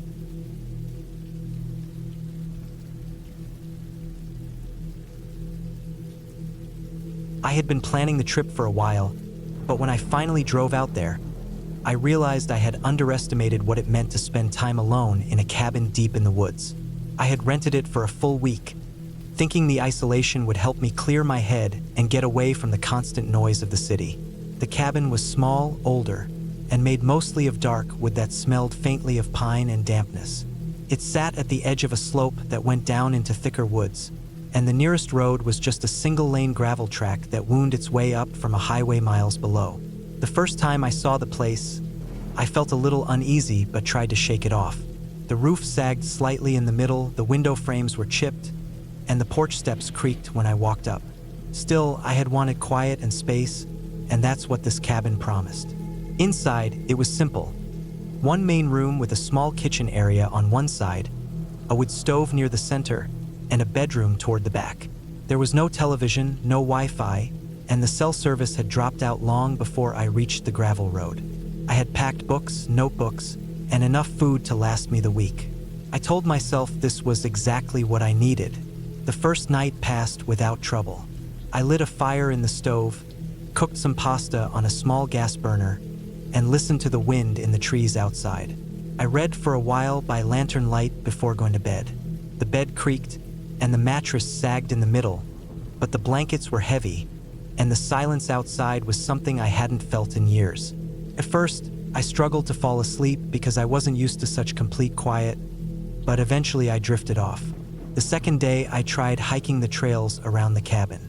They weren't marked well, just faint tracks through the woods, but I figured I couldn't get too lost if I stayed within earshot of the creek that ran somewhere nearby. The woods felt different than the parks I was used to in the city. Thicker, wilder, and with fewer signs of people. The only marks of human presence were the occasional beer can or plastic wrapper left behind. After a few hours, I went back to the cabin and felt more settled. That night, though, I had trouble falling asleep. The woods sounded different in the dark. I kept hearing small cracks of branches and the rustle of undergrowth. At first I thought it was animals, maybe deer, maybe raccoons. But the longer I lay there, the more I wondered if someone else might be out there. The cabin wasn't locked well. The door had only an old latch, and the windows could be pushed open if someone wanted. I told myself not to be paranoid, but sleep came slowly, and I kept waking up. On the third day, I noticed something strange when I stepped outside in the morning. In the soft dirt near the porch steps were marks that looked like shoe prints. At first, I thought they could be mine from when I had carried in groceries, but they looked fresher than that, sharp at the edges, as if pressed in during the night. They weren't boot prints either, just the flat tread of sneakers. I stared at them for a while, then tried to brush it off. Maybe they were mine after all. Maybe I was just overthinking it because of the noises the night before. That afternoon, I chopped some wood behind the cabin. I wanted to stay busy and not dwell on my nerves. But when I carried an armful of logs back inside, I felt the uneasiness return. The trees around the clearing seemed closer than before, their trunks dark against the fading light. Every time I glanced toward the woods, I felt like I had just missed seeing something move. I ate quickly that evening and made sure to bolt the door as tightly as I could. That night, the sounds outside returned. I lay awake, staring at the ceiling beams, listening. I heard the crunch of leaves, slow and uneven, like footsteps. My chest tightened, and I tried to hold my breath to hear better. The steps seemed to stop, then start again, circling the cabin. My heart pounded. I wanted to peek out the window, but I was afraid of making noise. I lay there frozen, listening as the sounds faded, then returned, then faded again. Eventually, sometime after midnight, I must have fallen asleep from exhaustion. In the morning, I went out to check. More prints, this time clearer. Sneakers, definitely not mine. They circled the cabin, stopping near windows, near the porch. Whoever it was had been close. My stomach turned as I followed them a short way into the woods before losing the trail in leaves and roots. Whoever had walked there hadn't been an animal. It was a person. The realization sat heavy with me all day. I didn't know if it was a hunter, a hiker who'd gotten lost, or someone who knew I was there alone. I told myself it could have been harmless, but the prints so close to the windows didn't feel harmless. I considered leaving that day, but part of me thought I might be overreacting. I had already paid for the cabin, and I didn't want to look foolish if it turned out to be nothing. So I stayed. That night was worse. I barely slept. Every small creak of the cabin made me flinch. The fire in the stove burned low, and shadows filled the corners of the room. Around midnight, I heard something scrape lightly against the back wall of the cabin. Not footsteps this time, but something dragged across the wood. My throat went dry, and I sat up in bed, clutching the blanket. The sound stopped, then came again, faint but clear. It lasted a few seconds, then silence. I stayed awake until dawn, my body stiff with tension. In the morning, I forced myself to check outside. On the back wall of the cabin, near the base, were long scratches. They weren't from an animal. They were too straight, too deliberate, like someone had dragged a stick or maybe a knife along the wood. I felt cold all over. Whoever had been walking around at night had decided to leave a mark. By the 5th day, I was worn down. My nerves were raw, and I jumped at every noise. I tried reading, tried writing, but I couldn't focus. I kept checking the windows, pacing the small room. My food supplies were fine, but I barely ate. The thought of nightfall filled me with dread. That evening, as the sun went down, I thought about leaving. I could pack my things, hike down the gravel road, and sleep in my car if I had to. But something in me hesitated. The road was long, and if someone was watching, if they saw me walking alone in the dark, I'd be exposed. At least in the cabin I had walls, thin as they were. That night was the worst of all. I lay in bed wide awake, staring at the faint glow of the stove. Around midnight, I heard the porch steps creak. My blood went cold. Someone was on the porch. The creak came again, then stopped. I held my breath, waiting. Then came a slow press on the door. The latch rattled softly, as if tested. My chest felt like it might explode. I stared at the door, barely blinking, my hands clutching the blanket tight. The rattling stopped. Silence stretched out, heavy and endless. Then, faintly, from the side of the cabin, came the crunch of footsteps moving away. I stayed frozen until the gray light of dawn touched the windows. When I finally stepped outside, I saw more prints on the porch, pressed deep into the wood where dirt had fallen from the shoes. Whoever it was had stood right at the door, testing it, maybe waiting. I knew then I couldn't stay another night. I packed quickly, shoving food, clothes, and books into my bags. I didn't care about neatness. I grabbed everything and hauled it to the car. My hands shook as I fumbled with the keys. When the engine turned over, I felt a rush of relief. I backed out fast, gravel crunching under the tires, and sped down the long, winding road. The trees pressed close on either side, the road narrow and rough. Every bend felt like it might hide someone waiting. My eyes flicked to the mirrors again and again, but all I saw were trees. Finally, after what felt like forever, the road opened up to the highway. I didn't stop until I reached a gas station miles away. In the bright light of the store, surrounded by people, I felt the weight lift a little. But the memory of those footsteps, those scratches on the wall, the rattling latch, it hasn't left me. Whoever was out there, they knew I was alone, and they came close enough to try the door. If the latch had been weaker, if I hadn't bolted it that night, I don't know what would have happened. That cabin had promised peace and quiet, but what I found was something I'll never forget. I had gone there to be alone, but someone else had made sure I wasn't.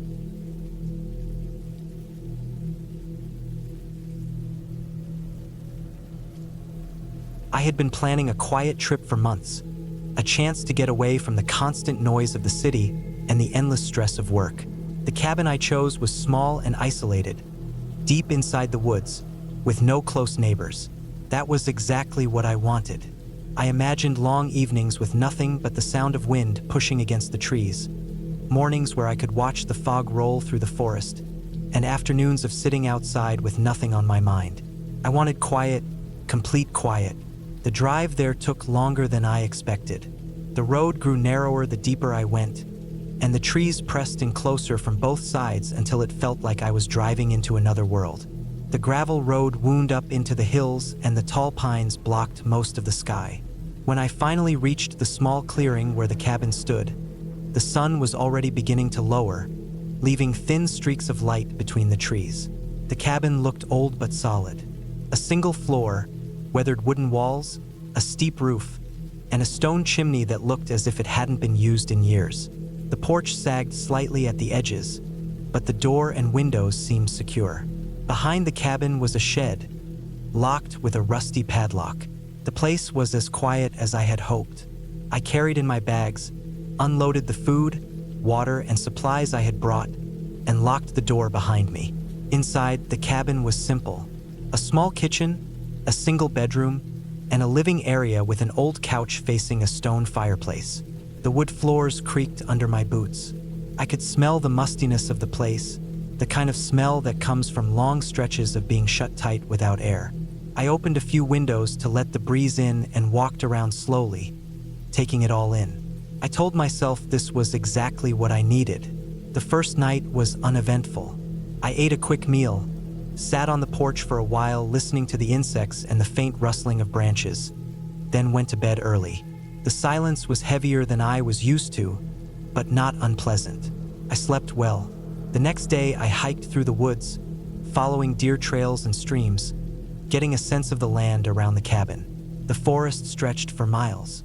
The only signs of human presence were the occasional beer can or old fire ring left behind by hunters. By the time I returned, I was tired but calm. That evening, I made a small fire in the fireplace and sat watching it, letting the hours pass. Again, I felt I had made the right choice. It was the third night when things changed. I had been outside on the porch, sitting in a chair with a blanket over my shoulders. The moon was out, casting a dull light through the gaps in the trees. I heard something then, faint at first but sharp enough to cut through the normal sounds of the forest. It was a branch snapping, not the random crack of a twig falling, but the sharp break of weight pressing down. I froze and listened. A moment later, another sound, leaves shifting, heavy, slow. At first, I thought it might be a deer. The woods were full of them, but the steps didn't sound like the light movement of an animal. They were deliberate, slow, spaced in a way that told me whatever was out there was moving carefully. My stomach tightened. I sat perfectly still, staring into the black spaces between the trees. The sound went on for a while, always keeping its distance, never drawing closer to the cabin, but never fading completely either. Eventually, the steps stopped. The forest went back to its usual quiet, and I tried to tell myself I had overreacted. Still, when I went back inside, I double-checked the locks on the doors and windows. I slept poorly that night, waking up at every small creak of the cabin. The next morning, I walked around the cabin, looking for tracks. The ground was covered with pine needles, which made it hard to see much. Still, I found what looked like the faint impression of a boot in the dirt near the edge of the clearing. It wasn't clear, but it was enough to make me uneasy. I tried to focus on normal things that day. I gathered some firewood, checked my food supply, and wrote a little in the notebook I had brought. But every time I looked at the tree line, I felt watched. That night, the sounds returned. Again, the slow crunch of footsteps in the distance, circling, pausing, starting again. I sat inside the cabin with the lights off, listening. The steps never came close enough for me to see anything clearly, but they were always there, just beyond the reach of sight. My heart beat hard as I sat in the dark, straining to hear, waiting for something to happen. The following days became worse. Each night, the noises grew bolder. The steps would circle the cabin, sometimes breaking branches, sometimes brushing against the undergrowth in a way that sounded deliberate.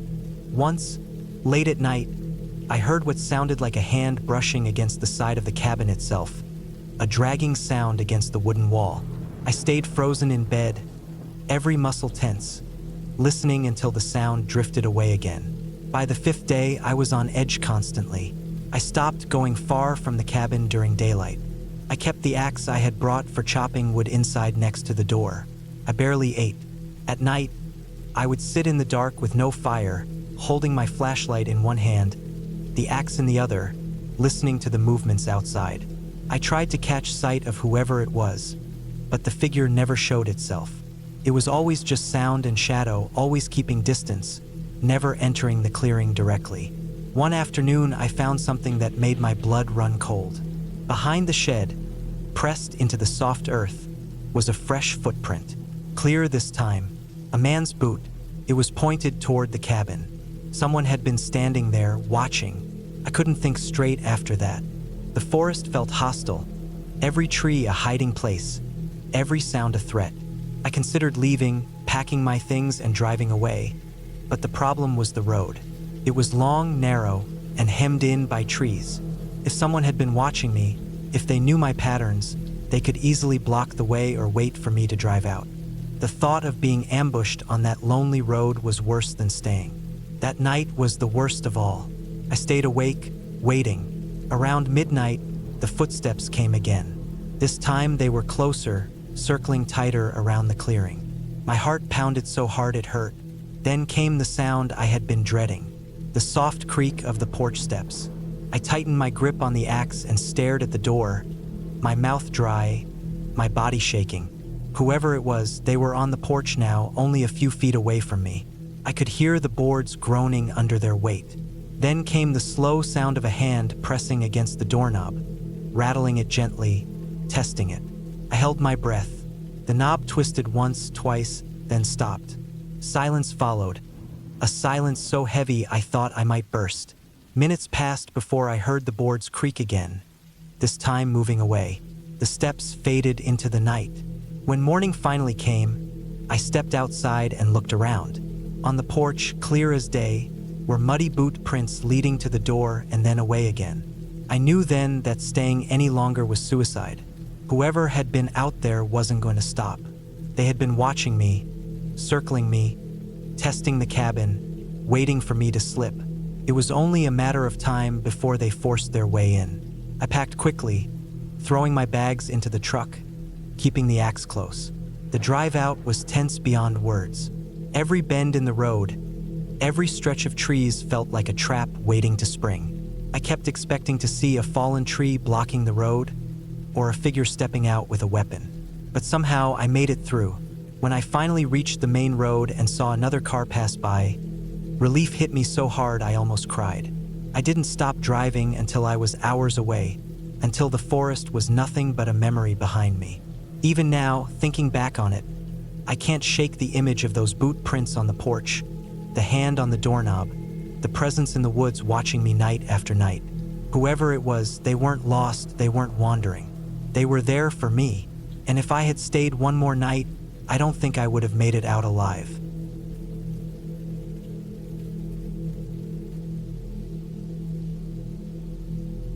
I had rented the cabin with the idea of being alone for a while. Life in the city had been loud and crowded, and I had been carrying too much stress on my back for months. The cabin was small and old, tucked into the woods near a lake, far away from most roads. The closest town was over an hour away by car, and once I left the paved road, the last stretch was a narrow dirt track that wound deeper into the trees until it ended in a clearing where the cabin sat. The owner told me it was used by hunters sometimes, but at this time of year, I would likely be alone out there. That thought had appealed to me when I booked it. I imagined quiet nights with nothing but the sound of the wind, simple days where I could walk in the woods, maybe fish at the lake, and not worry about anything else. When I pulled up the first afternoon, the place looked rough but decent. The cabin had a front porch with 2 old chairs, a heavy wooden door, and a single small window on each side. The paint had long ago peeled away, and the wood was gray with age. The grass around it was tall and uneven, and the trees leaned in close, almost as if they wanted to swallow the clearing whole. I stepped out of the car and smelled damp earth, pine needles, and that faint sweetness of wild plants that grow when no one cuts them back. Inside, the cabin was simple. A small kitchen with an old gas stove, a table, 2 chairs, and shelves lined with mismatched plates and cups. A single room beyond it with a bed, a dresser, and a fireplace with soot-blackened stones. The floorboards creaked under my weight, and I could see the faint marks where animals had once scratched at the door trying to get in. It was exactly the kind of isolation I had been looking for. The first day passed quietly. I unpacked, stacked some firewood near the porch, and walked down to the lake. The water was still, reflecting the pale sky, with only a few ripples from fish near the surface. I sat there until the light faded, then headed back.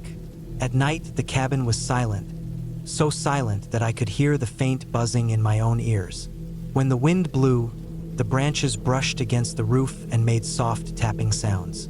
It was strange at first, but I told myself I would get used to it. On the second day, I decided to explore farther into the woods. The trees were thick, with patches of brush so dense it felt like walls. The deeper I walked, the less sky I could see.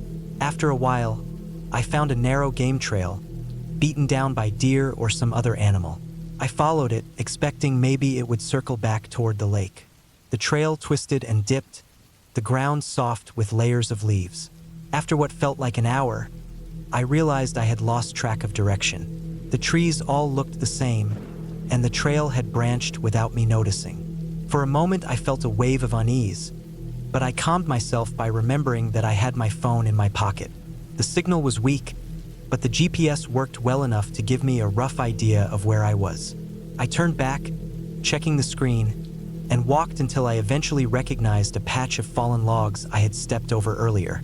Relief washed over me when I finally saw the clearing through the trees and the cabin again. That night, I made a small fire in the fireplace, cooked a simple meal, and told myself I needed to be more careful about wandering too far. The third day started normally but changed in a way I could not forget. I woke early, the cabin filled with the pale light of dawn, and stepped outside. The grass was wet with dew, and I noticed something odd in it. Tracks. Not deer tracks, not the small prints of raccoons or rabbits, but shoe prints.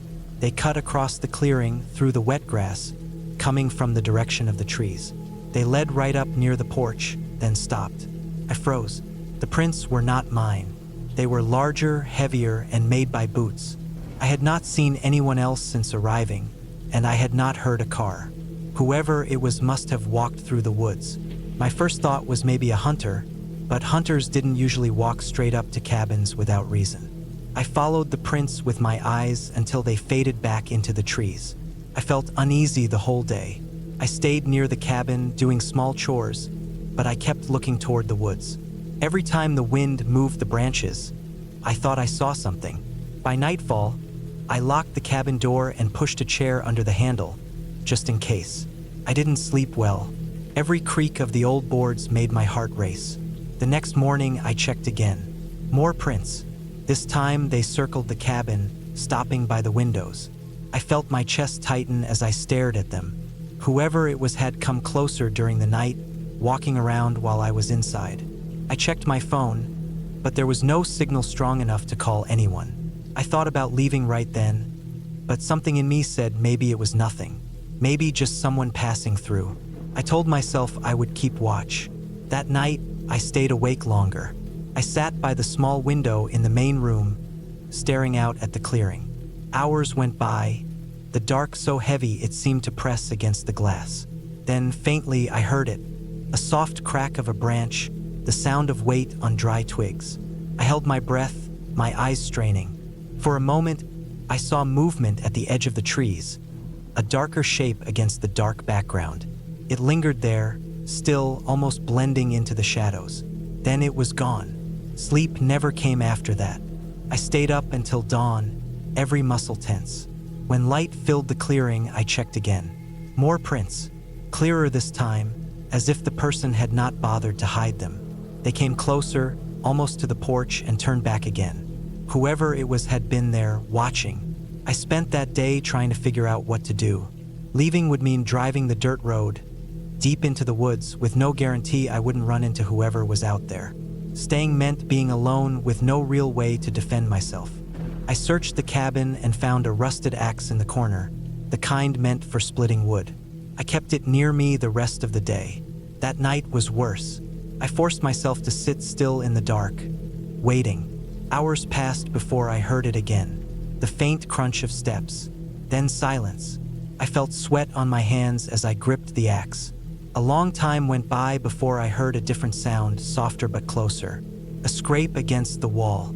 Whoever it was, they were right outside. I could almost feel them there. My chest pounded so hard I thought it would shake the air. I didn't move, didn't breathe. After what felt like forever, the sound stopped. I waited, motionless, until the faint light of dawn crept back. When I stepped outside, I saw it. Fingerprints in the dirt on the window glass.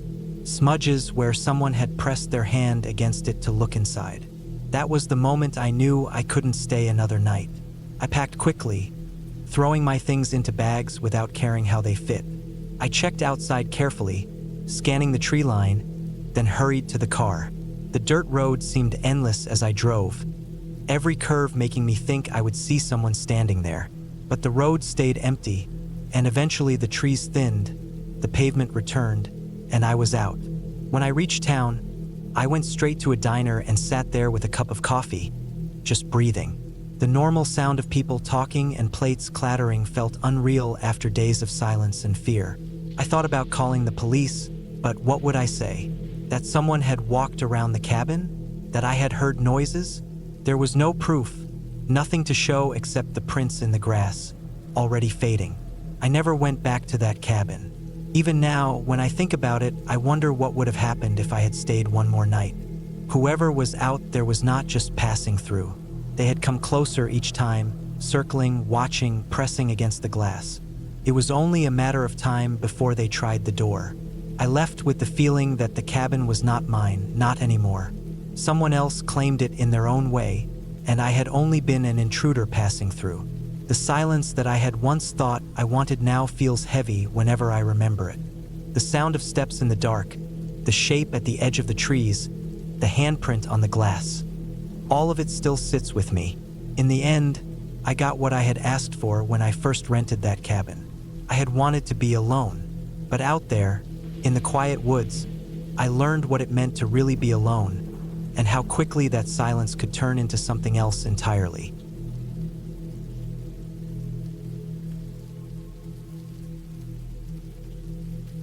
I went to the cabin because I wanted to be away from everything for a while. I had been carrying too much stress for too long.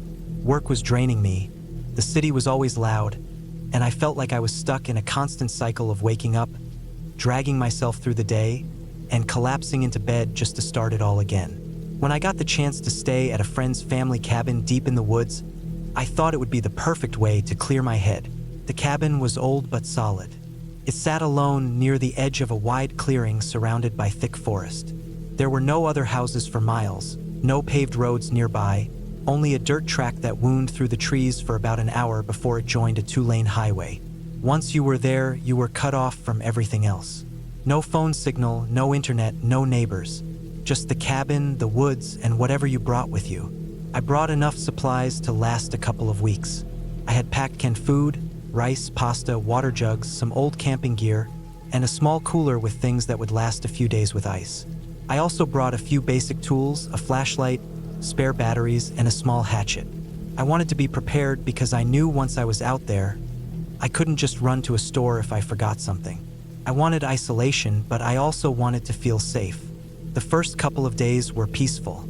I woke up to silence, except for birds outside and the sound of wind moving through the trees.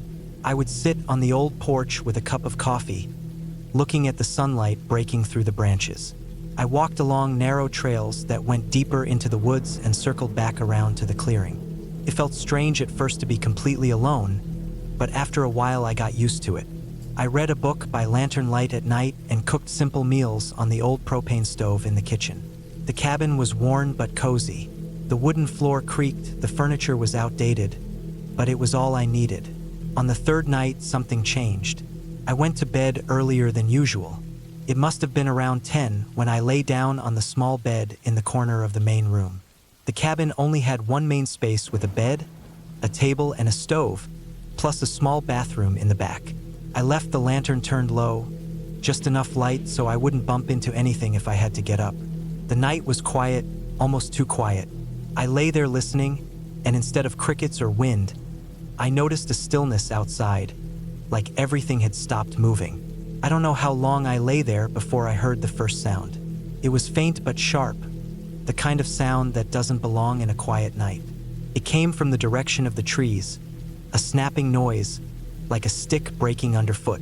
I froze in bed, staring at the ceiling. My first thought was that it was just an animal. The woods were full of deer, raccoons, even the occasional bear. But then I heard it again, only closer, and this time it wasn't just one snap. It was followed by the crunch of something pressing into the ground. I sat up slowly, my heart already racing. I told myself again it could be an animal, but the way the sound carried made me think of footsteps. Heavy ones. I held my breath and listened. The steps were spaced apart, steady, and they were moving in a line straight toward the cabin. I stood up and moved to the window, careful not to make the floor creak. I pulled the curtain back just a little and peered out. The moon was bright enough to light the clearing, and I could see the edge of the woods. First, I saw nothing, just trees swaying lightly. I was about to step away when I caught a shape. It was too tall to be a deer, too wide to be anything else I could think of. It stood just beyond the tree line, barely moving, facing toward the cabin. I stayed frozen at the window, staring at the figure. It didn't come closer. It just stood there, like it was waiting. I tried to convince myself it was a trick of the light, maybe a tree that looked like a person in the shadows. But then it shifted slightly, and I knew it was not a tree. Someone was out there. I stepped back from the window, every part of me shaking. I didn't know what to do. I had no phone, no way to call for help.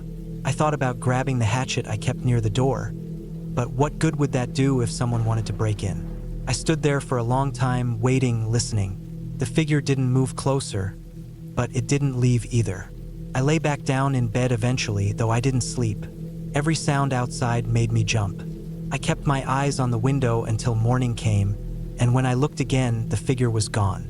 I tried to tell myself it was nothing, maybe just a hunter passing through, or maybe I imagined more than what was really there. The daylight made it easier to brush off, but the unease stayed with me. I spent the day doing small chores around the cabin, trying to stay busy. I carried firewood, boiled water, checked the small shed nearby. I kept glancing toward the trees, but I didn't see anything out of place. That night, I tried to convince myself it would be fine, that I'd just been spooked for no reason. I turned the lantern low again and got into bed. For a while, everything was still. Then, around midnight, I heard it again. The crunch of steps, slow and deliberate, moving closer through the clearing. I didn't get up this time. I just lay there, staring at the dark ceiling, every muscle tense. The steps stopped somewhere near the porch. I could almost feel the weight of someone standing just outside the cabin. The silence pressed in around me, heavier than anything I'd ever felt. Then there was a soft sound, like the wooden boards of the porch creaking under weight. Whoever it was had stepped onto the porch. I felt sick with fear. I gripped the blanket tight in my hands, trying to stay quiet, trying not to move. The porch creaked again. Then it went silent. I don't know how long I lay there like that, but at some point, exhaustion pulled me into a shallow sleep. When I woke up, the sun was already up, and the cabin looked the same as before. But when I stepped outside, I saw the clear outline of footprints in the dirt by the porch. They were large boot prints, and they circled the cabin before heading back into the woods. At that point, I knew I wasn't imagining it. Someone was out there, and they knew I was here. I thought about leaving that day, but the dirt road was long, and I didn't know if I could trust that I wouldn't run into whoever it was on the way out. I decided to wait, to try to make it through one more night and then leave early the next morning. I spent the day on edge, checking the windows, walking around the cabin to make sure all the doors were locked. I kept the hatchet close to me everywhere I went. When night came, I didn't even try to sleep. I turned off the lantern completely and sat in the dark, staring at the door. The hours crawled by, and then, just like before, I heard the crunch of footsteps outside. My chest tightened as the steps came closer.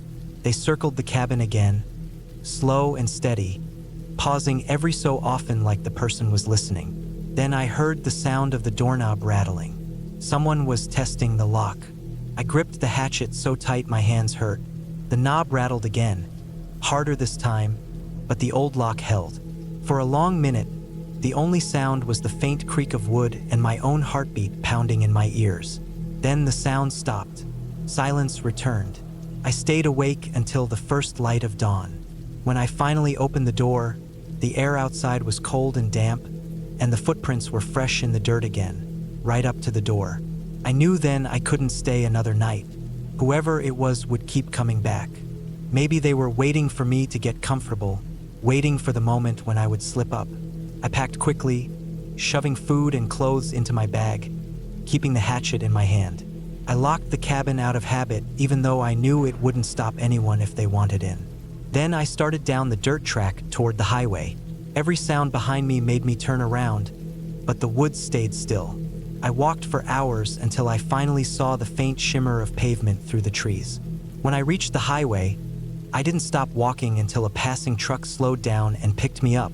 I didn't explain much to the driver, only asked him to take me as far as the nearest town. From there, I called a friend and got a ride back home. I never went back to the cabin. I never asked my friend about it either, because I didn't want to hear that I'd been the only one to experience it. The memory of standing in that cabin, knowing someone was outside watching, has never left me. The worst part is not knowing who it was or what they wanted. Could have been some stranger wandering the woods. Could have been someone who knew that cabin was empty most of the time. Whoever it was, they weren't passing through. They came back night after night, circling, waiting, trying the door. I got out before they decided to push harder. And that, more than anything, is the part that still chills me when I think back. If I had stayed just one more night, I don't think the lock would have been enough to stop them.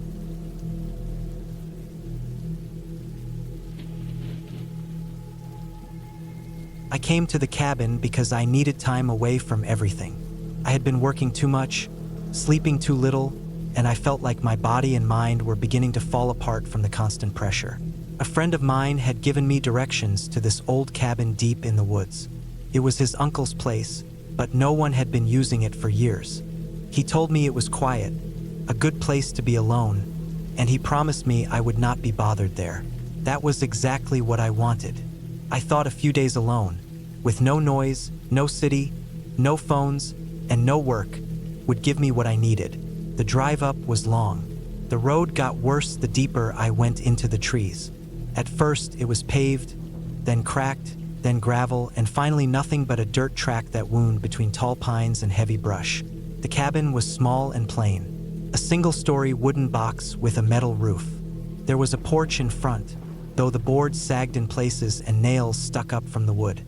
The windows were dusty. The door was stiff when I pushed it open. Inside was basic. One main room with a small table, a couple of chairs, an old couch pushed against the wall, and a stone fireplace. The kitchen was just a counter, a sink, and some cabinets. Off to the side was a small bedroom with a bed that looked rough but usable. The air smelled old, like it had been closed up for a long time. The first day was quiet, too quiet. I did not realize how much noise the city made until I was deep in the woods. Out here, I could hear every creak of the cabin floor when I walked, every bird that moved in the trees outside, and the endless hum of insects. When the wind pushed through the woods, the sound was heavy, a rolling pressure in the branches. I unloaded my small bag, set up my food in the kitchen, and tried to relax. That night, the silence felt bigger. I sat on the porch until the sun went down, watching the woods grow darker. The trees seemed to close in as the shadows stretched across the ground. The temperature dropped fast, and I went back inside. There was no electricity, just an old gas lantern, which gave off a soft hiss and a pale yellow glow. I laid on the bed for a long time before sleep came, the strange sounds of the forest pressing against the cabin walls. The second day, I walked around the area. The cabin sat in a small clearing, grass and weeds covering most of the space. Beyond that, it was nothing but thick woods. I found an old shed about 50 yards behind the cabin. The door was half broken, and inside there were rusted tools, a couple of cracked buckets, and stacks of wood cut years ago. Everything looked like it had been left and forgotten. The days were calm, but the nights kept me awake. I could hear things moving outside. Sometimes it was the sound of branches breaking. Other times it was footsteps in the brush. I told myself it was animals, probably deer, maybe raccoons. The woods were full of things that moved at night. I tried not to think about it too much.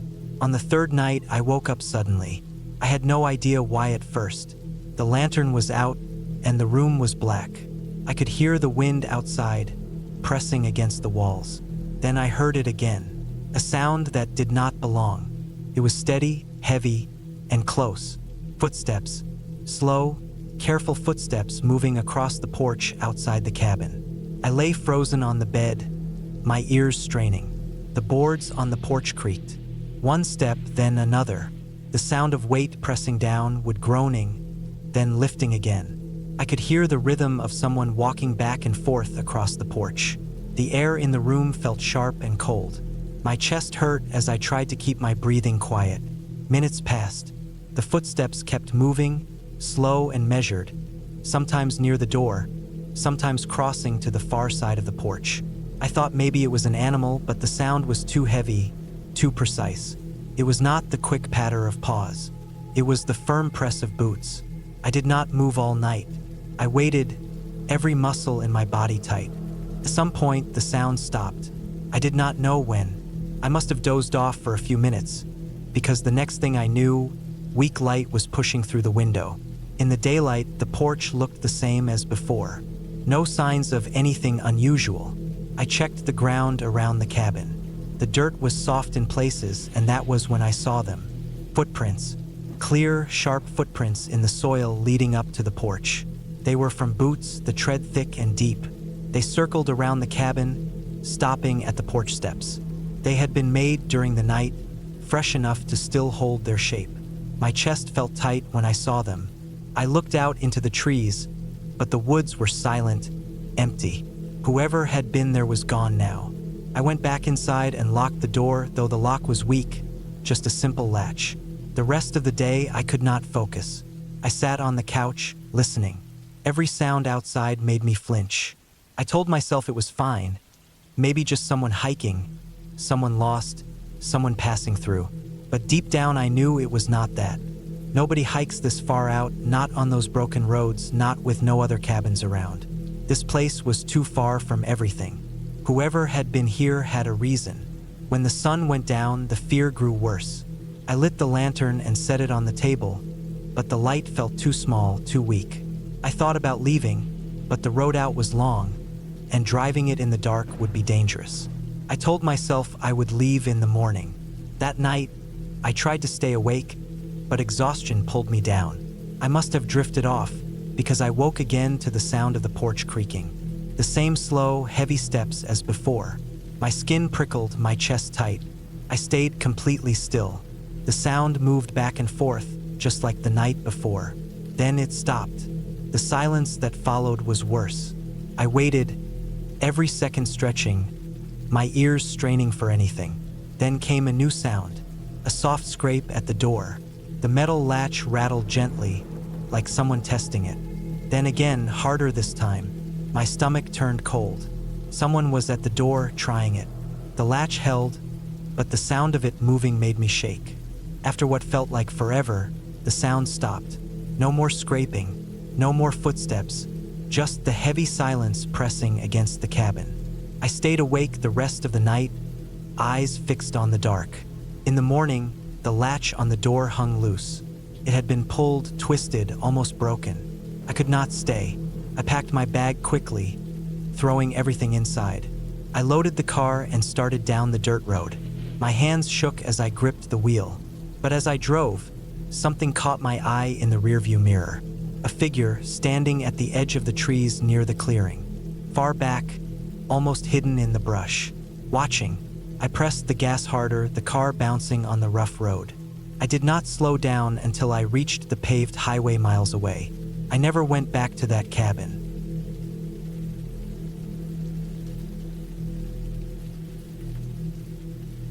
I never thought a quiet weekend in the woods could turn into something that would stay in my head forever. Something that would change how I look at silence, darkness, and being alone. It started simple. I had been working too much, my head buried in screens, my body worn out from sitting all day, and I wanted time away from everything. I didn't want people, I didn't want noise, I didn't want distractions. I wanted peace. That was why I rented the cabin. The place wasn't fancy. It was an old wooden cabin in the middle of thick forest, maybe a 20-minute drive down a narrow dirt road from the nearest paved one. The man who rented it to me online had listed it as off-grid, which meant no power, no running water, no signal. That was exactly what I wanted. I brought food, water jugs, a lantern, matches, a small camping stove, and a big cooler with ice. My plan was to stay there for 3 nights. When I first arrived, the place looked quiet, almost too quiet. The air was still, the trees barely moved, and the cabin sat between them like it had been forgotten for years. The wood was dark and weathered, the small porch slanted to one side, and the single window had a shutter hanging crooked. It wasn't big, just one room with a little loft for sleeping and a wood stove in the middle. First, everything felt fine. I carried my bags in, set the cooler on the floor, laid out my sleeping bag in the loft, and walked around the outside of the cabin just to see the area. There was a small fire pit, an old wooden bench, and a rusted water pump that no longer worked. The forest pressed in tight around the clearing. The dirt road I had driven down wasn't visible once I stepped away from the cabin. The trees swallowed everything. It was like being cut off from the world. The first day was calm. I spent time stacking some what I found near the porch, exploring a little trail behind the cabin that led down to a dried creek, and reading a book I had brought. I felt peaceful. The air was clean, the silence was deep, and the thought of not hearing traffic or phones for a few days was a relief. But at night, things started to feel different. The first night, I sat inside with my lantern lit. The woods outside were black, darker than anything I had ever seen before. The cabin had no curtains, and when I sat near the lantern, I knew I was visible from outside. That thought made me uneasy. The woods were silent, too silent. I expected crickets, frogs, maybe the sound of wind through branches, but instead it was as if everything out there was holding its breath. I told myself it was just how deep woods could be, that I wasn't used to it. Still, I couldn't shake the feeling that I was being watched. When I finally blew out the lantern and climbed into my sleeping bag in the loft, the darkness swallowed me. The cabin creaked sometimes as wood does when it cools, but each sound felt too sharp, too deliberate. I lay still for hours, ears straining, until I fell asleep. The next morning, I tried to laugh it off. It was just nerves, I told myself. I had been living in a noisy place for years, and this kind of silence was bound to feel strange. I made coffee on my little stove, ate, and spent the day wandering around. But I noticed something. I found no signs of animals, no birds fluttering, no squirrels in the trees, not even a single track in the dirt around the cabin. That felt wrong. A forest should be full of life. By the second night, the unease turned heavier. I had been chopping some wood in the late afternoon when I noticed something odd near the tree line. The ground was soft there, covered in leaves, but I thought I saw an impression, like someone had stood there watching. Just two faint marks side by side. I stared at it for a long time, but I told myself it was probably nothing. That night, I sat longer by the lantern, reading to distract myself. When I finally shut it off and crawled up to the loft, I felt the unease stronger than before. I tried to close my eyes, but I couldn't. I lay there in the dark, listening, waiting. Hours passed. Then I heard it. A sound so faint I almost thought I had imagined it. A step, then another. Leaves crunching outside the cabin. My chest went tight. My first thought was that it was an animal, but it didn't sound like one.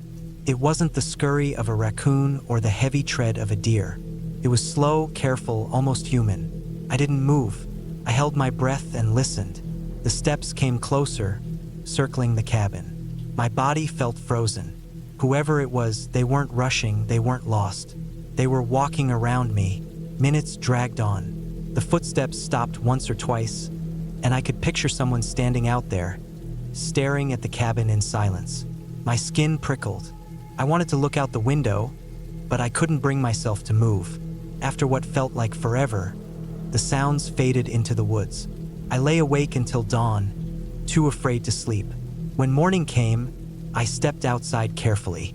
The clearing looked the same, but near the edge of the trees I saw them. Footprints. Not boots, not shoes. Bare feet. The ground was cold. The nights were cold. Whoever was out there was walking barefoot. The prints weren't small either.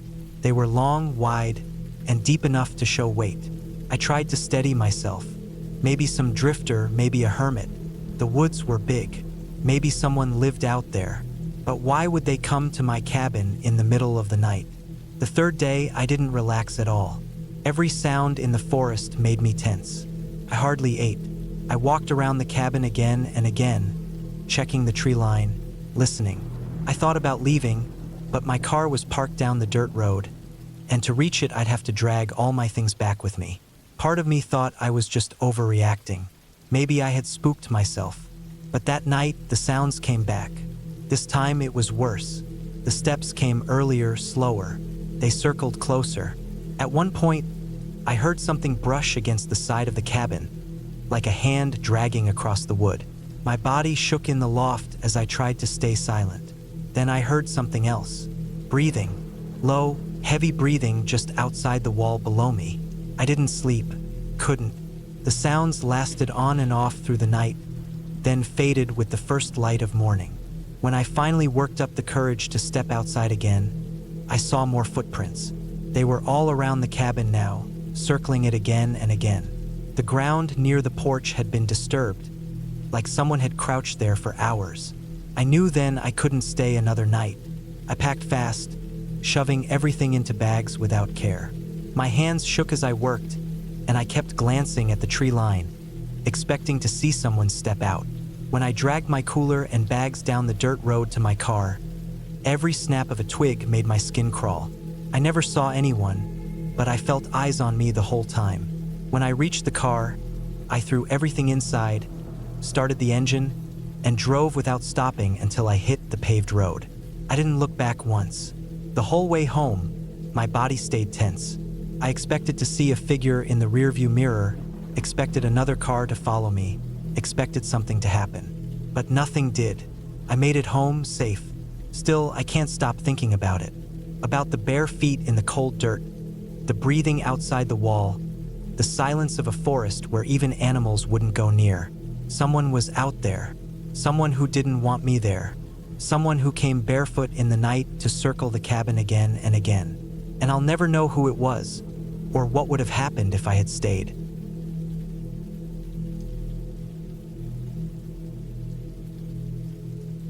I drove for hours on the narrow 2-lane road that twisted through the trees. The pavement was rough in some places and broken in others, with weeds creeping up through cracks. The forest grew thicker the farther I went, swallowing the view of the sky until it was just a thin strip of light above. I kept watching the miles tick on the old truck's odometer, trying to reassure myself that the cabin I rented would eventually appear. It was already late in the afternoon, and the dull light made it feel even later. The air outside looked heavy, the kind that pressed down on everything before night came fast. When I finally saw the dirt road that cut off to the right, I slowed down and turned onto it. My tires crunched over gravel and dry leaves. The road narrowed to the point where I worried the truck might scrape its sides on tree branches. After a few minutes of slow driving, the trees thinned just enough for the small wooden cabin to come into view. It sat alone, pushed back against the tree line. The wood looked dark from age, the roof sagged slightly in the middle, and the porch boards were gray and weathered. It wasn't the kind of place that looked welcoming, but I told myself that was part of the reason I had picked it. I wanted quiet, no neighbors, no noise, no distractions, just time alone. I parked near the cabin and shut off the engine. The silence was sudden and deep. The only sound was the ticking of the truck's cooling engine. I carried my bag to the porch, each step creaking under my weight, and unlocked the front door. The door stuck for a second before it gave way, swinging into the dark interior. The smell inside was sharp with old wood, dust, and something faintly damp. I flicked the light switch, and a single bulb hanging from the ceiling glowed weakly, barely strong enough to push back the shadows. The inside was small. One main room with a chair, a small table, and a wood stove in the corner. Against one wall there was a narrow bed with a thin mattress. A door on the other side led into a cramped bathroom with a toilet, sink, and a small shower stall stained with rust. The windows were streaked with dirt, and when I looked out of them, all I could see were the endless trees pressed close around the cabin. I unpacked slowly, moving my bag onto the bed and laying out the few things I had brought. I kept thinking about how quiet it was, so quiet that every small noise seemed loud. The click of the zipper on my bag, the creak of the floorboards when I shifted my weight, even my own breathing. The quiet made me feel exposed, as if anything moving outside could hear me clearly. As the sun dropped lower, the cabin grew darker, and I had to turn on the weak bulb above. I made something simple to eat on the small camping stove I had brought, since the cabin stove looked like it hadn't been used in years. I ate at the table, staring at the walls and listening to the faint tapping of branches against the roof. By the time I finished, the light outside was almost gone, leaving only a gray wash that quickly drained into black. When night came, it came hard. The forest outside turned into a wall of darkness, and the windows reflected only the inside of the cabin back at me. I tried not to think about what could be out there past the glass. The bulb overhead buzzed softly, flickering now and then. I stretched out on the bed and tried to read a book I had brought, but my eyes kept lifting from the pages to the dark corners of the cabin. The first sound came a little after midnight. At first, I thought it was just the wind pressing through the trees, but then I realized it was more distinct. It was a crunch, slow and steady, the sound of something moving over leaves. I froze in place, listening harder. The sound moved from one side of the cabin to the other, circling slowly. My chest felt tight. I told myself it was probably a deer, maybe even a raccoon. The forest was full of animals, and I was just not used to hearing them this close. But the steps didn't sound like light animal movements. They were heavy enough to press down through layers of leaves. I sat up in bed, staring toward the window, though I couldn't see anything beyond my own reflection in the dark glass. The steps stopped for a moment, then started again, this time moving closer to the porch. The creak of one of the porch boards broke the silence, sharp and clear. My stomach dropped. I held my breath, waiting, straining to hear if it would happen again. For several long minutes, nothing moved. Then the board creaked once more, slower this time, as if someone were testing their weight on it. I sat frozen, gripping the edge of the bed so tightly my hands ached. I thought about calling someone, but I had no phone signal this deep in the woods. That was the point of coming here. I thought about shouting, but my throat was dry and tight. I kept telling myself it was probably just the wood shifting in the cool night air, but that didn't explain the steady steps I had heard leading up to it. Finally, after what felt like hours but was probably only minutes, the noise stopped. The porch stayed silent. The forest outside went quiet again except for the faint rustle of branches. I lay back on the bed, still stiff, and waited for something else to happen. My ears kept catching on small noises, each one amplified by the silence. The tick of the bulb, the faint crack of wood cooling. I didn't sleep much. Every time I closed my eyes, I thought I heard movement again, faint but real. Sometimes it was like something brushing against the wall outside. Other times it was the sound of a stick breaking. I would sit up, heart pounding, staring at the window, but I never saw anything. When morning finally came, the light felt weak and gray, but it was enough to see clearly outside. I opened the door cautiously and stepped onto the porch. The boards groaned under my feet. I looked down and saw the faint mark of mud smeared across one of them.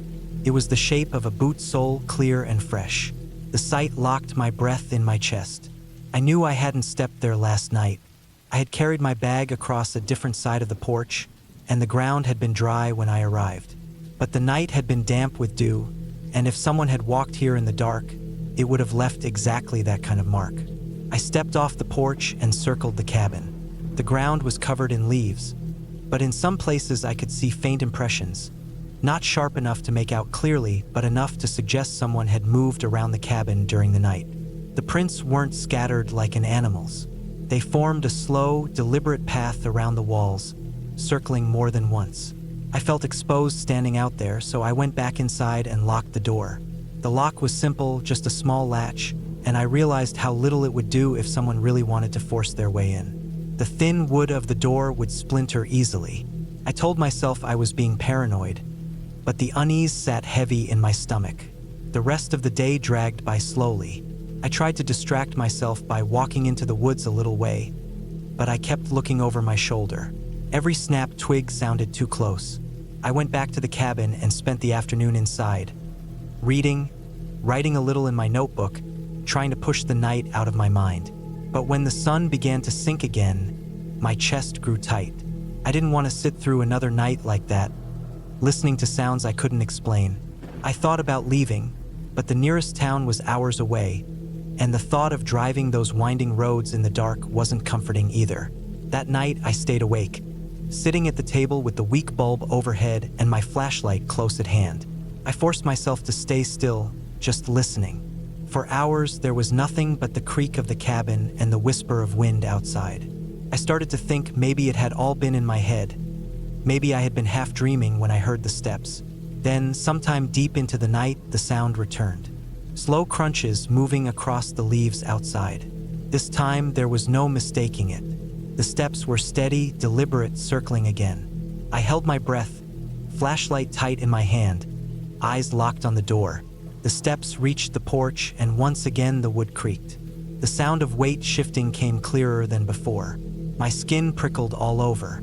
Whoever it was stayed there for a long time, not moving, not knocking, just standing. I stared at the door so hard my eyes watered, waiting for the latch to lift, for the boards to break. But nothing happened. After what felt like forever, the steps moved away, slow and dragging, fading into the woods. I sat frozen long after the sound had gone, afraid to move, afraid to breathe too loudly. When the gray light of morning came again, I checked the porch. This time there were more footprints, clear enough to make out.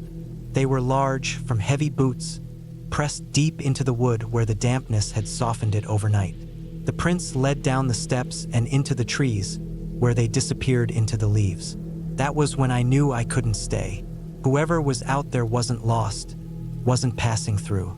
They had circled my cabin twice, maybe more, and had stood on the porch for long stretches, watching, waiting. I packed my things quickly, hands shaking, and carried them to the truck.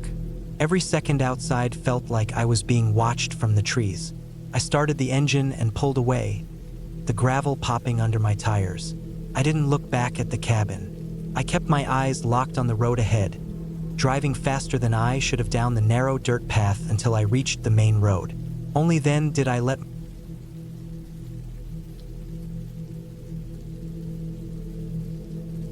I went up to the cabin at the edge of the woods in late autumn, when the air had already turned cold enough to bite, but before the snow had fully settled in. I had borrowed it from a man I knew distantly through work who said it was quiet, simple, and far enough away from everything that no one would bother me. That was exactly what I wanted. The cabin itself was small, built from old pine logs darkened by time and weather.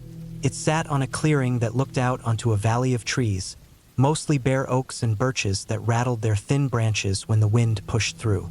Behind the cabin, the ground rose sharply into a ridge, and above that ridge the forest grew thicker and darker. There was a single dirt path that wound down from the road above, barely wide enough for my truck, and once I parked and shut the engine off, the silence wrapped around me so heavy that it made my ears feel strange, like I had gone underwater. Inside the cabin, there was only the most basic furniture. A small bed with a thin mattress, a wood stove in the corner, a couple of chairs, and a table that had a surface scarred with knife marks. There was no electricity, no plumbing, just a pump outside and a bucket. I stacked my groceries and gear on the table, then went out to split some wood before the daylight disappeared. Every crack of the axe echoed back at me from the ridge as if someone else up there was working too. I told myself it was just the way the sound traveled. The sun slipped down early, and when I lit the lantern inside, its glow reached only halfway across the room. I boiled water on the stove, ate canned food straight out of the tin, and tried to settle in, but every sound outside seemed sharp and close. A branch snapping, dry leaves scraping across the ground. I told myself it was normal for the woods to move like that at night, but still I sat up in the bed long after midnight, staring at the black square of the window. The first full day alone, I tried to keep myself busy. I went walking through the woods in the morning, following deer trails, crunching over frost-hardened ground. The air smelled of damp leaves and old earth. I circled back to the cabin after a couple of hours, sweating despite the cold. Nothing seemed out of place, though I noticed a set of boot tracks pressed into the mud along the side of the cabin near the pump. They weren't mine. They were old enough that the edges had softened, but the shape was still clear. I stared at them for a while, then told myself maybe they belonged to whoever last stayed here. Could have been weeks ago. I tried to ignore the way the sight of them made my stomach feel heavy. That night, the woods felt louder. The wind shoved against the walls, and the trees scratched and groaned. At some point, I heard what I thought was the sound of footsteps on the path outside, slow and deliberate. I held my breath until the noise faded, and eventually I convinced myself it had been the shifting of the trees, nothing more. Still, I kept the axe leaning against the table within reach of the bed. The days passed in a strange rhythm. I woke early, gathered wood, cooked simple food, and took long walks through the trees. Sometimes I felt almost comfortable, lulled by the quiet and the routine, but always in the evenings I felt the unease return. Once when I came back from a walk, I saw the cabin door wasn't latched the way I'd left it. It was pulled tight, but the hook wasn't slipped into the loop. I stood there staring at it with the sun dropping behind the ridge, my breath coming out white, the back of my neck prickling. I told myself I must have forgotten, but I knew I hadn't.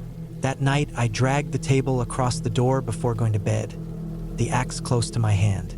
Another day, I hiked up past the ridge behind the cabin, climbing until I could look down across the whole valley. The woods stretched for miles, a rolling sea of bare branches. From up there, the cabin looked so small and fragile it seemed impossible I'd been spending nights inside it. When I climbed down again, the air already dimming with evening, I saw something new. Another set of footprints, fresher this time, pressed into the dirt near the woodpile.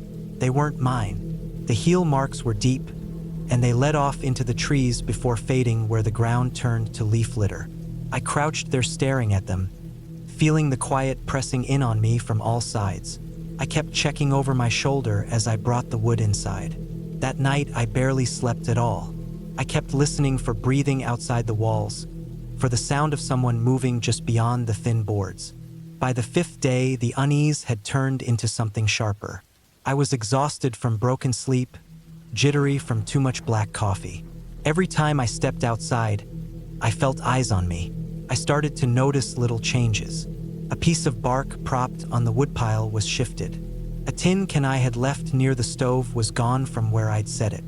I searched the cabin inch by inch, but I found nothing missing except small things that could have been misplaced. Still, the thought that someone might have been inside while I was gone gnawed at me until my stomach twisted. I stopped going on long walks and stayed close to the cabin. I started locking the door from the inside even during the day, though the lock was nothing more than a simple hook.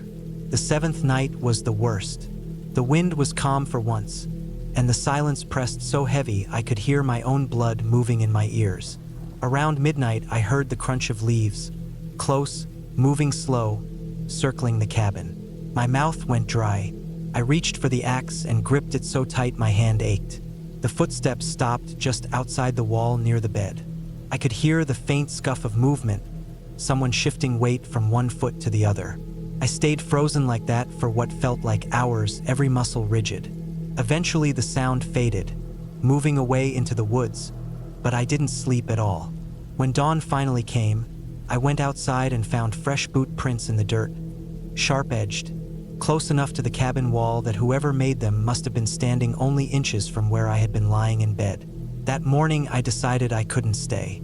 I packed my bag fast, shoving food and clothes inside, my hands shaking. The truck was parked up the dirt path, and when I reached it, I saw another thing that made my stomach drop. A handprint smeared in mud on the side of the driver's door. It was the size of a man's hand, broad, with long fingers. The sight of it turned the cold air hot in my lungs.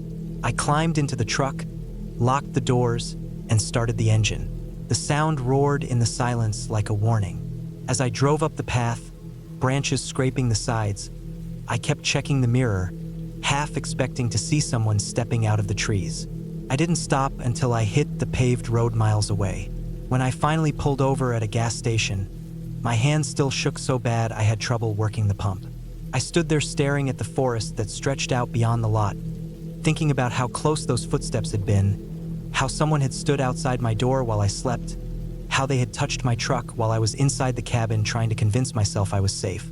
I realized then that I had been lucky.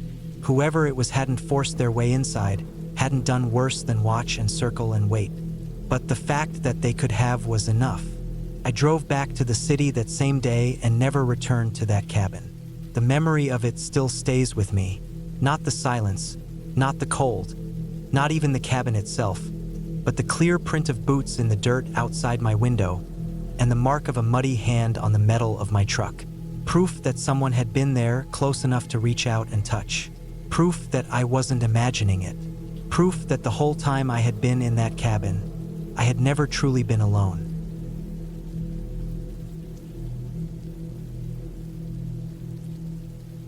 I had been looking forward to spending a few days away from the noise of the city, so when I found a small cabin for rent deep in the woods near a lake, it felt like the perfect chance to clear my head.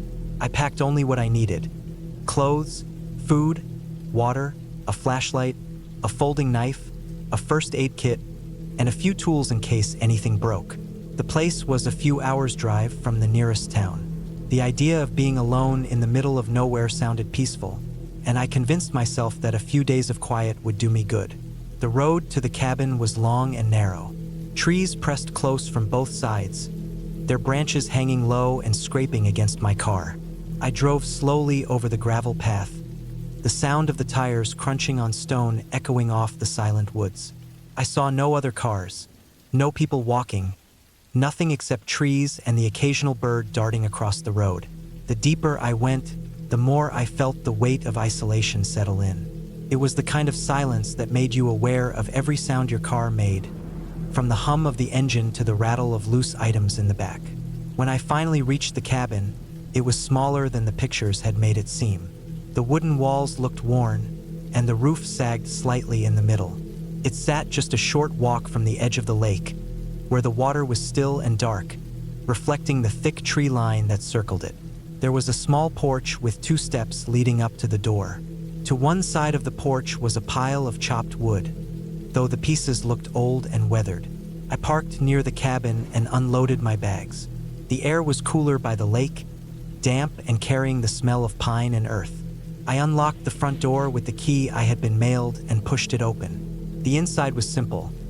One main room with a bed against the far wall, a small table with 2 chairs, and a wood stove in the corner. The windows were small, and they let in only a limited amount of light. Dust hung in the air, floating slowly in the shafts of sunlight that broke through. I set my things on the bed and walked through the space. The floor creaked under my weight, and I noticed the faint smell of mildew near the corners where the wood met the ground. There was no electricity, only a couple of lanterns left by the owner and a note that said to use the wood stove for heat. I tried to tell myself that it was exactly the kind of simple living I wanted, but something about the silence of the place made me uneasy from the start. After settling in, I walked to the lake. The water was so still it looked almost solid, like a sheet of dark glass. I could see my reflection, faint and warped, blending with the trees behind me. The air was so quiet that the smallest sound carried far. The snap of a twig under my boot sounded loud, and when I dropped a small stone into the lake, the ripple spread slowly across the surface until it disappeared into the distance. That first night, I lit a lantern and made a simple meal on the stove. The flames crackled inside, giving off enough heat to make the small cabin feel warm. I ate slowly, listening to the faint sounds outside. The occasional movement of branches in the wind, the distant call of some bird. But when the fire burned low and I blew out the lantern, the darkness closed in heavy and absolute. The night in the woods felt different from night in the city. In the city, there is always some sound. Cars passing, people talking, distant sirens. Out here, it was a thick silence that made me feel exposed, as if the trees outside were pressing close, watching me. I lay on the bed staring at the ceiling, every creak of the wood making me wonder if something was moving around outside. I told myself it was just my mind adjusting to being alone, but it was hard to fall asleep. The next day, I tried to settle into a routine. I gathered some wood, checked the cabin for leaks, and went for a walk around the lake. The woods stretched deep in every direction, dense with trees that looked more and more alike the farther I walked. I tried not to go too far without marking my path, but even then, it was easy to lose track of distance. I felt a strange pressure in the air the farther I went, as if the forest was swallowing me slowly. By the time I got back to the cabin, the sun was already lowering. I decided to fish at the lake, but I caught nothing. The surface stayed calm, broken only by the occasional ripple from some unseen creature beneath. The silence was constant, broken only by my own movement. That night, I sat inside the cabin with a lantern burning low. As I wrote in a notebook I had brought, I heard something outside. At first it was faint, like a rustle of leaves. I thought it might have been wind, but then I realized the air was still. The sound came again, closer this time, like the slow crunch of a footstep on dry ground. My chest tightened. I told myself it could be an animal, maybe a deer moving near the edge of the woods. But it didn't sound like the random movement of an animal. It sounded measured, one step, then a pause, then another. I sat still, holding my breath, staring at the door. The sound stopped, and the silence returned, heavier than before. I forced myself to wait before blowing out the lantern and lying down on the bed. But I didn't sleep much. Every small noise outside felt sharper, like something circling just out of view. The following day, I tried to shake it off. I explored more of the forest and tried again to fish, but my mind kept going back to the sounds I had heard. I noticed small things near the cabin that I hadn't before. Faint depressions in the ground near the porch, as if someone had walked there when the soil was soft. They weren't clear footprints, but they were enough to make me stop and stare. That evening, I stacked wood by the stove and made sure the lanterns were ready. As night fell, I couldn't relax.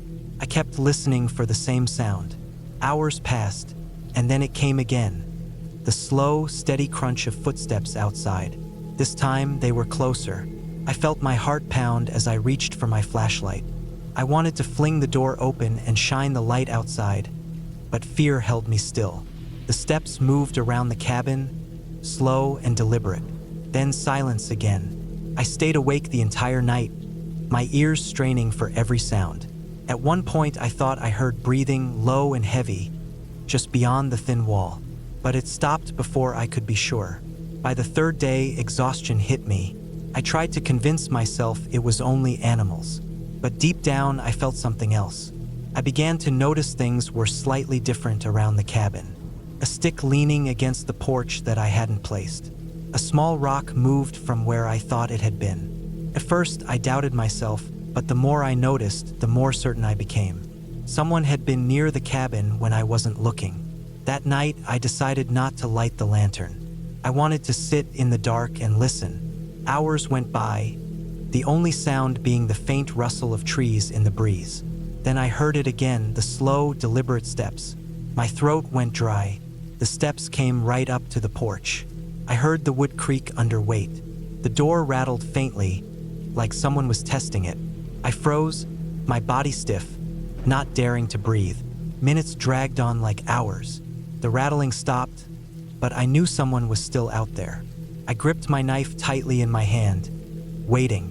Eventually, the sound faded into the distance, but I didn't relax. I sat in the dark until the first gray light of dawn began to push through the window. By then, I knew I had to leave. Something or someone was watching the cabin. Maybe they were testing me, waiting for me to let my guard down. I didn't want to find out what would happen if I stayed another night. I packed quickly, stuffing everything back into my bag. As I stepped outside, the air was unnervingly still. The ground around the porch showed faint prints, this time clearer, the shape of a boot pressed into the dirt. My stomach twisted. I hurried to my car, threw my bag inside, and started the engine. Driving down that long gravel road, I kept checking the mirror, half expecting to see someone standing there, watching me leave. But the road stayed empty. The trees swallowed the cabin from view, and eventually the lake too. When I finally reached the main road, I felt the pressure lift. The silence of the woods was replaced by the distant hum of traffic, and it felt almost comforting.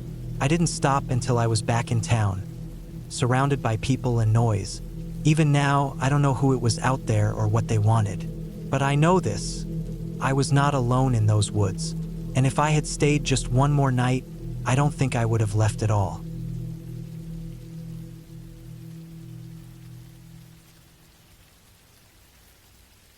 I decided to spend a week alone in a cabin that I had rented deep in the woods, far from the town. I had been feeling tired from work and from the endless routine of noise and traffic. I wanted silence.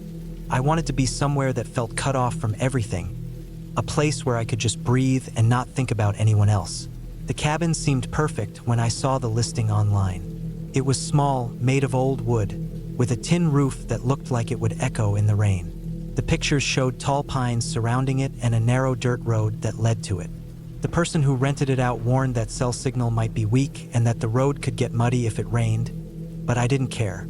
In fact, I liked the idea of no signal. It meant no distractions.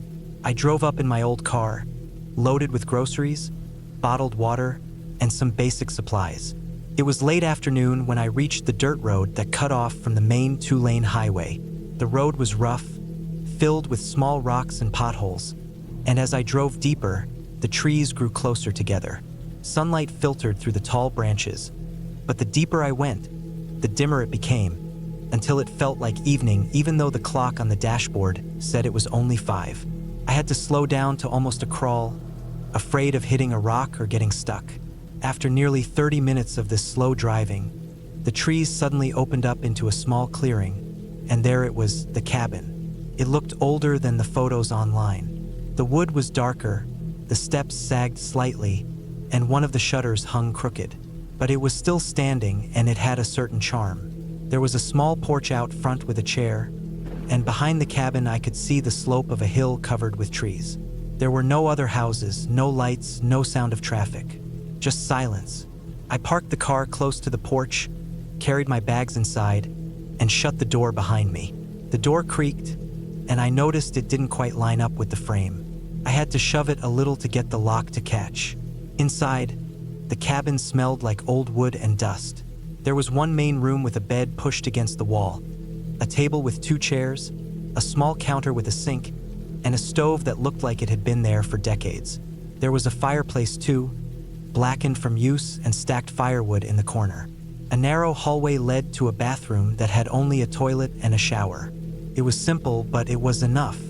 I put my things down, opened a few windows to let the musty air out, and walked around to get used to the space. The silence was the first thing that struck me. I had lived in a city long enough that I was used to hearing constant background noise. Cars, horns, people talking, distant sirens. Here there was nothing, just the occasional sound of wind pushing through the trees or a bird calling. It was peaceful, but it also made me uneasy in a way I couldn't explain. When there's no sound, every little noise feels bigger. The first night was uneventful. I cooked something simple, sat on the porch until the sun went down, and then went inside. Once the dark set in, it felt heavier than the dark back home. Without streetlights or passing headlights, it was like a thick blanket outside the cabin walls. I lay in bed listening to the sound of the forest. At one point, I heard what sounded like branches breaking not too far away. I told myself it was probably a deer. Still, I lay awake for a long time before finally falling asleep. The next day, I walked around the area. There was no marked trail, but I wandered behind the cabin, up the hill, and into the forest. The trees grew close, and the ground was covered with dead leaves that crunched under my boots. I noticed the deeper I went, the less light there was. The canopy above was so thick that sunlight barely touched the ground. After an hour or so, I turned back. I didn't want to risk getting lost. That night, the noises started again. It was around midnight when I woke up. At first, I wasn't sure why, but then I heard it. A sound outside, like someone stepping on dry leaves. I held my breath and listened. Came again, crunch, then a pause, then another crunch. It didn't sound like a deer. The steps were slow, too careful. I lay in bed, staring at the ceiling, my heart pounding. The sound moved closer, then stopped. I waited for what felt like forever, but there was nothing else. Eventually, I must have drifted back to sleep. The following morning, I went outside and walked around the cabin. I didn't see anything unusual, but when I circled to the back, I noticed footprints in the dirt. They weren't animal prints. They looked human, barefoot. The toes were clear, pressed into the soft earth from the rain the day before. They led from the trees to the back wall of the cabin and then away again. I stood staring at them for a long time, feeling my skin crawl. I told myself maybe they were old. Maybe someone had been out here before me and they hadn't washed away yet. But the rain had been steady, and these looked fresh. That day, I kept the door locked. I stayed inside, reading, trying to distract myself. But I couldn't shake the thought of someone walking barefoot around the cabin at night. When darkness came, I shut every window and made sure the lock on the door was tight, though it didn't feel strong. I left the light on, even though I usually prefer the dark. Around 1 in the morning, I heard it again. Footsteps, closer this time. Slow, steady, circling. My throat went dry. I didn't move. The sound of someone dragging across the porch made the wood creak. Then silence. I sat up in bed, every muscle tight, listening so hard my ears rang. Then came the sound of the doorknob turning, soft at first, then firmer. The lock held. The knob stopped moving. More silence. Then I heard steps moving away, fading into the trees. By morning, I was exhausted. I checked again outside. This time, the footprints were clear on the porch itself. The bare feet had stepped right up to the door. I stood staring at them, the sun shining down, but I felt cold. I considered leaving, but the road was rough and I didn't want to drive it while so tired. I convinced myself I could handle one more night. That night was the worst. I stayed up, sitting in the chair by the door with a kitchen knife in my hand. Hours passed with nothing. The forest outside was dead quiet. Then, sometime after 2, I heard the crunching again. My stomach turned. The steps came slow, circling the cabin. I sat frozen, holding the knife tighter, sweat running down my back. The porch creaked, then the knob rattled again, harder this time. The whole door shook, but the lock still held. Then came a long scrape against the wood, like fingernails or something sharp dragging across it. Stopped, then silence again. I waited for what felt like hours before I dared to move. When I finally opened the door in the morning, I saw long scratch marks across the wood. Fresh. The prints in the dirt were everywhere. Whoever it was had walked barefoot around the cabin over and over again, close to the windows, close to the walls. I packed my bags fast. I didn't eat, didn't even clean up. I shoved everything into the car, started the engine, and drove down the dirt road as fast as I could without breaking an axle. My eyes kept flicking to the trees, half expecting to see someone standing there. But I didn't. I made it back to the highway, then back to town, and I didn't stop until I was in my own driveway. Later, when I told people about it, they said it was probably some drifter or someone living in the woods. Maybe someone who didn't want me there. I never found out. I never went back. But I'll never forget the sound of those steps in the night, slow and careful, circling closer and closer, or the marks scratched into the cabin door like a warning.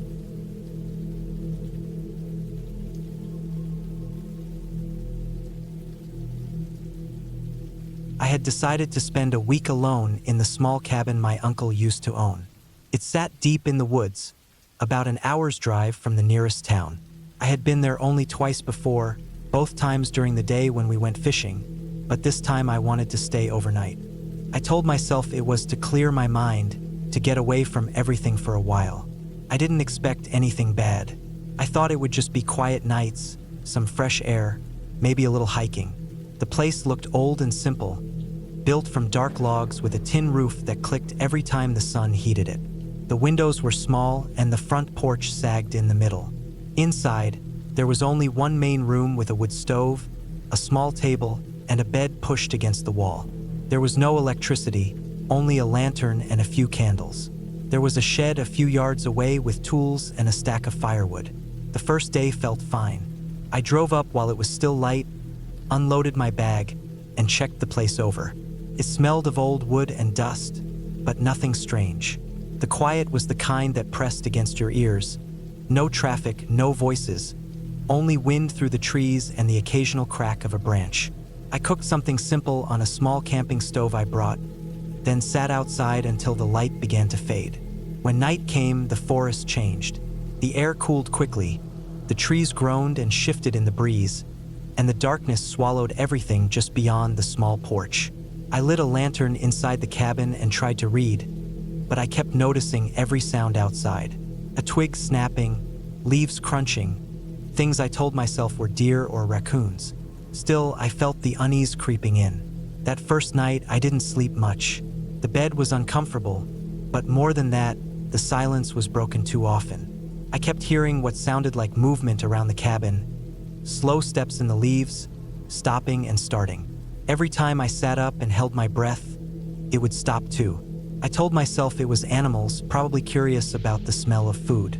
At some point, I drifted off, but every small noise woke me again. By morning, I was tired but glad for the light. The second day, I walked along the trail that ran behind the cabin, cut through thick woods, following the slope of a hill. The ground was damp, and my boots sank into the mud in some places. I saw no people, only a few squirrels and birds. The deeper I went, the more closed in it felt, branches arching overhead, dimming the sunlight. After a while, I decided not to go too far since I didn't know the area well. I turned back and returned to the cabin by late afternoon. That night was worse. I made a small fire outside to keep busy, but as the sky grew darker, I had the feeling of being watched. It wasn't something I could prove, just the weight of it. I kept glancing at the tree line, trying to see if there was anything moving. The fire crackled and popped, and the shadows jumped. I finally put it out and went inside, locking the door even though the lock was flimsy. I had just gotten into bed when I heard it again. Slow steps in the leaves, circling the cabin this time. I froze and listened. They weren't heavy like a bear, not quick like a deer. They were measured, deliberate. My throat felt tight as I stared at the ceiling, waiting for it to stop. After a while, it went quiet, but then there was a faint scrape against the wall. My chest felt hollow. I sat up and held the lantern, ready to swing it if I had to, but the noise didn't come again. I stayed awake the whole night, waiting, jumping at every creak of the cabin. By the third day, I started to regret coming. I kept checking outside, scanning the trees for any sign that someone was around, but I saw nothing. The shed door was slightly open, though I thought I had closed it. Inside, some of the tools looked moved. Maybe I was just imagining it, but it felt wrong. I decided not to stay out on the trail anymore. I stuck close to the cabin and kept my pocket knife in reach. That evening, I cooked inside with the lantern lit. As I ate, I heard a thump outside near the shed. I set the plate down and stood still, listening. Another thump came, then the faint drag of something across the ground. I moved to the window and lifted the edge of the curtain just enough to look. In the dim light, I could make out the shed door wide open now, swaying slightly. Something had been pulled out of it, maybe one of the heavier tools. My stomach turned. I wanted to run to the truck and leave, but it was pitch black outside, and I couldn't make myself go out there. The night dragged on with more sounds. At one point, I heard what I swear was breathing close to the cabin wall, steady and heavy. Then it shifted, and I heard the crunch of steps moving to the back. I sat with my back against the bed, gripping the knife, staring at the door until morning light finally showed through the cracks. The fourth morning, I found marks in the dirt near the shed. Footprints. They weren't mine. They were fresh, pressed deep into the soil, leading from the shed to the side of the cabin. I followed them a little way, but they vanished into the woods. My hands shook as I went back inside. Someone had been here, not just animals.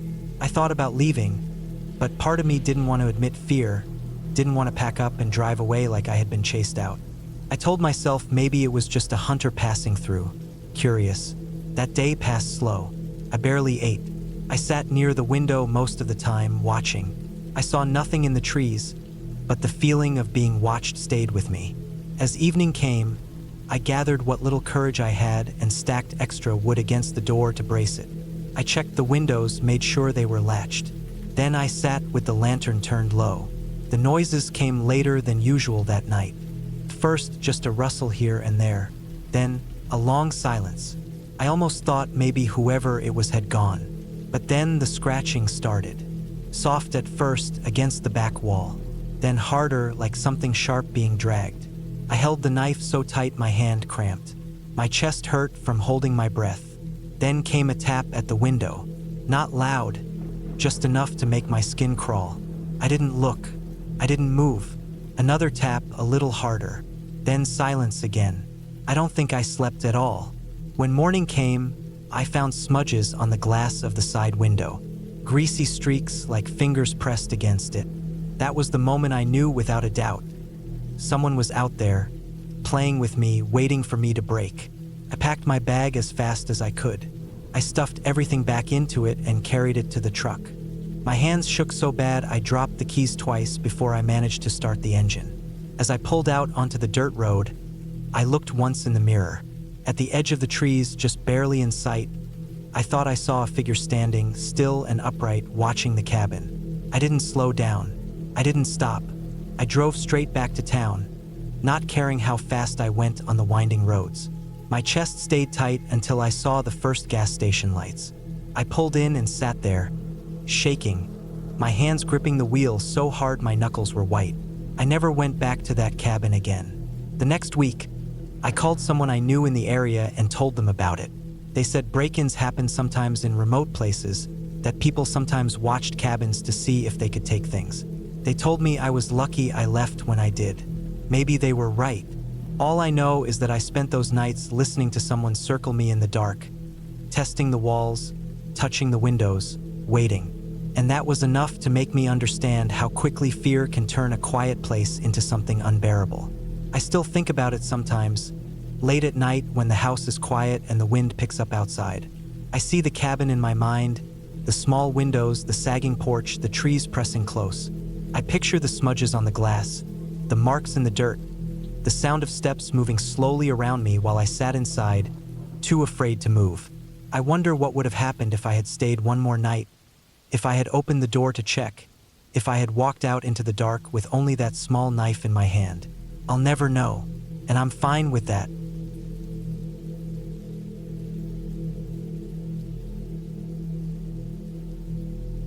I had been looking forward to a quiet week away from everything. Life in the city had been wearing me down with its constant noise, the endless traffic, and the stress that seemed to build up inside me like a weight I couldn't shake off. When a friend told me about a small cabin deep in the woods that he sometimes used for hunting trips, I didn't think twice before asking if I could borrow it. He gave me the directions, handed me the keys, and told me it was the kind of place where I wouldn't hear another human being for miles. That sounded perfect. The drive out there was longer than I expected. Once I left the highway, the road narrowed to a winding path that cut through thick pine forests. The trees pressed in on both sides, their branches stretching above me and blocking out most of the sky. The deeper I went, the less I felt like I was part of the world I knew. My cell phone lost service about 40 minutes before I reached the cabin, which didn't bother me at first. I had come out here to disconnect anyway. When I finally arrived, I saw the cabin sitting in a small clearing, surrounded by tall pines that seemed to tower over it. The place was old but sturdy, built with heavy logs that had darkened with age. The roof was metal, dented in places but solid. There was a small porch with 2 wooden chairs and a table between them, the kind of setup where you could sit in the evening and watch the woods grow darker around you. Behind the cabin, I could just barely make out a narrow trail disappearing into the trees. Inside, the cabin was simple but comfortable. There was one main room with a wood stove in the corner, a small kitchen with just enough space for a stove and a sink, and a bedroom with a single bed that looked like it had been there for decades. The floor creaked under my boots, and the smell of old wood and faint smoke lingered in the air. I put my bag down, opened the small fridge that hummed quietly in the corner, and unpacked the food I had brought. I spent the first afternoon settling in. I stacked some firewood next to the stove, checked that the lanterns had fuel, and tested the old generator out back. It coughed to life after a few pulls, which was a relief because I knew nights in the forest would get pitch dark. I heated up a can of soup, sat at the small table by the window, and ate while looking out into the woods. The silence was heavy, broken only by the occasional bird call or the creaking of trees in the wind. That night, I lay in the bed, listening. The cabin groaned softly as it cooled, and I could hear the wind brushing against the walls. At first, I thought I'd have trouble falling asleep without the background noise of the city, but I was more tired than I realized. I drifted off quickly. The next day passed in quiet peace. I hiked a little along the trail behind the cabin, carrying a small backpack with water and a snack. The forest was thick and uneven, full of undergrowth that grabbed at my pants. The further I went, the more I realized how easy it would be to get lost. The trail narrowed until it was little more than a faint line of trampled grass. I decided not to push too far. I didn't want to take chances in a place like this, especially alone. When I returned to the cabin, I sat on the porch for a while, drinking coffee from a metal mug. The sun filtered through the branches, and the smell of pine sap was strong in the air. It felt calm, almost too calm. At times, I caught myself staring into the woods, half expecting to see someone walking between the trees, though I knew there wasn't supposed to be anyone else for miles. That evening, as the sky turned orange and shadows stretched across the clearing, I heard the first sound that unsettled me. It was faint, coming from the forest, like a branch breaking under weight. I told myself it was probably a deer. The woods were full of animals, and it made sense they would be moving as the day cooled down. Still, I noticed myself locking the cabin door before I went to bed, even though my friend had said he never bothered. I woke up in the middle of the night to another sound. It was sharper this time, like something scraping against wood. I lay still in the bed, listening hard. My heart pounded as I waited, but after a while, the noise stopped. The cabin was silent again. I convinced myself it was just a tree branch scratching against the wall in the wind, but when I finally got back to sleep, it was restless. The following day, I checked around the cabin. The ground was damp from dew, and I noticed something near the porch steps. There were marks in the soil, not quite footprints, but more like areas where the dirt had been disturbed. I crouched down and tried to make sense of them. They didn't look like animal tracks I recognized. I told myself it was probably just where I had stepped without realizing, though it didn't sit right in my head. I decided to chop some more firewood that afternoon, just to keep busy. The rhythmic swing of the axe was calming, but every time I paused, I had the uneasy sense of being watched. The forest was too quiet. Birds sang in the distance, but around the clearing itself, it felt as if everything was holding its breath. That night, the sounds came again. I was half asleep when I heard it. This time, a dull thud against the side of the cabin. I froze in bed, staring at the ceiling. Another thud followed, softer, as if something brushed against the wall. I strained to hear more, but the noises faded after a while. When morning came, I checked again but saw nothing unusual except for a few more patches of disturbed soil near the porch. By now, the unease had grown into something heavier. I still had several days left before I planned to leave, but I caught myself counting them. The thought of being truly alone out here didn't comfort me anymore. It made me restless. On the fourth night, everything changed. It started with the sound of footsteps outside. Not animal movements, not the random creaks and groans of trees, but the deliberate crunch of weight on the ground. I was lying in bed, staring at the ceiling, when I heard them circling the cabin. My chest tightened as I tried not to move, not to breathe too loudly. The steps were slow, steady, moving from one side of the cabin to the other. Then came the sound of the porch steps creaking. My stomach dropped. Something or someone was standing right outside the door. I could hear the faint scuff of boots on wood. My hand groped for the flashlight I kept on the nightstand, but I didn't turn it on. I lay there in the dark, waiting. The steps lingered on the porch for what felt like forever, then finally retreated. I didn't sleep at all after that. Every noise made me jump. Every shadow in the room seemed too dark. When the sun finally rose, I went outside. The dirt at the bottom of the steps told the story I had dreaded. Clear footprints, human, led up to the porch and back into the woods. My stomach turned cold. Whoever had been out there hadn't bothered to hide their tracks. I thought about leaving that morning, but the road back was long, and part of me wanted to believe it was just some hunter passing through. Maybe they had been curious about the cabin. Maybe they hadn't meant anything by it. I told myself that, though deep down I didn't believe it. That evening, I tried to prepare. I moved the axe inside, near the door. I double-checked the locks, though they were old and flimsy. The generator was still running, giving me dim light, but I knew if someone really wanted to get inside, the thin wooden walls wouldn't stop them. Night fell, and the forest seemed darker than ever. I sat in the chair by the window, staring out, the axe across my lap.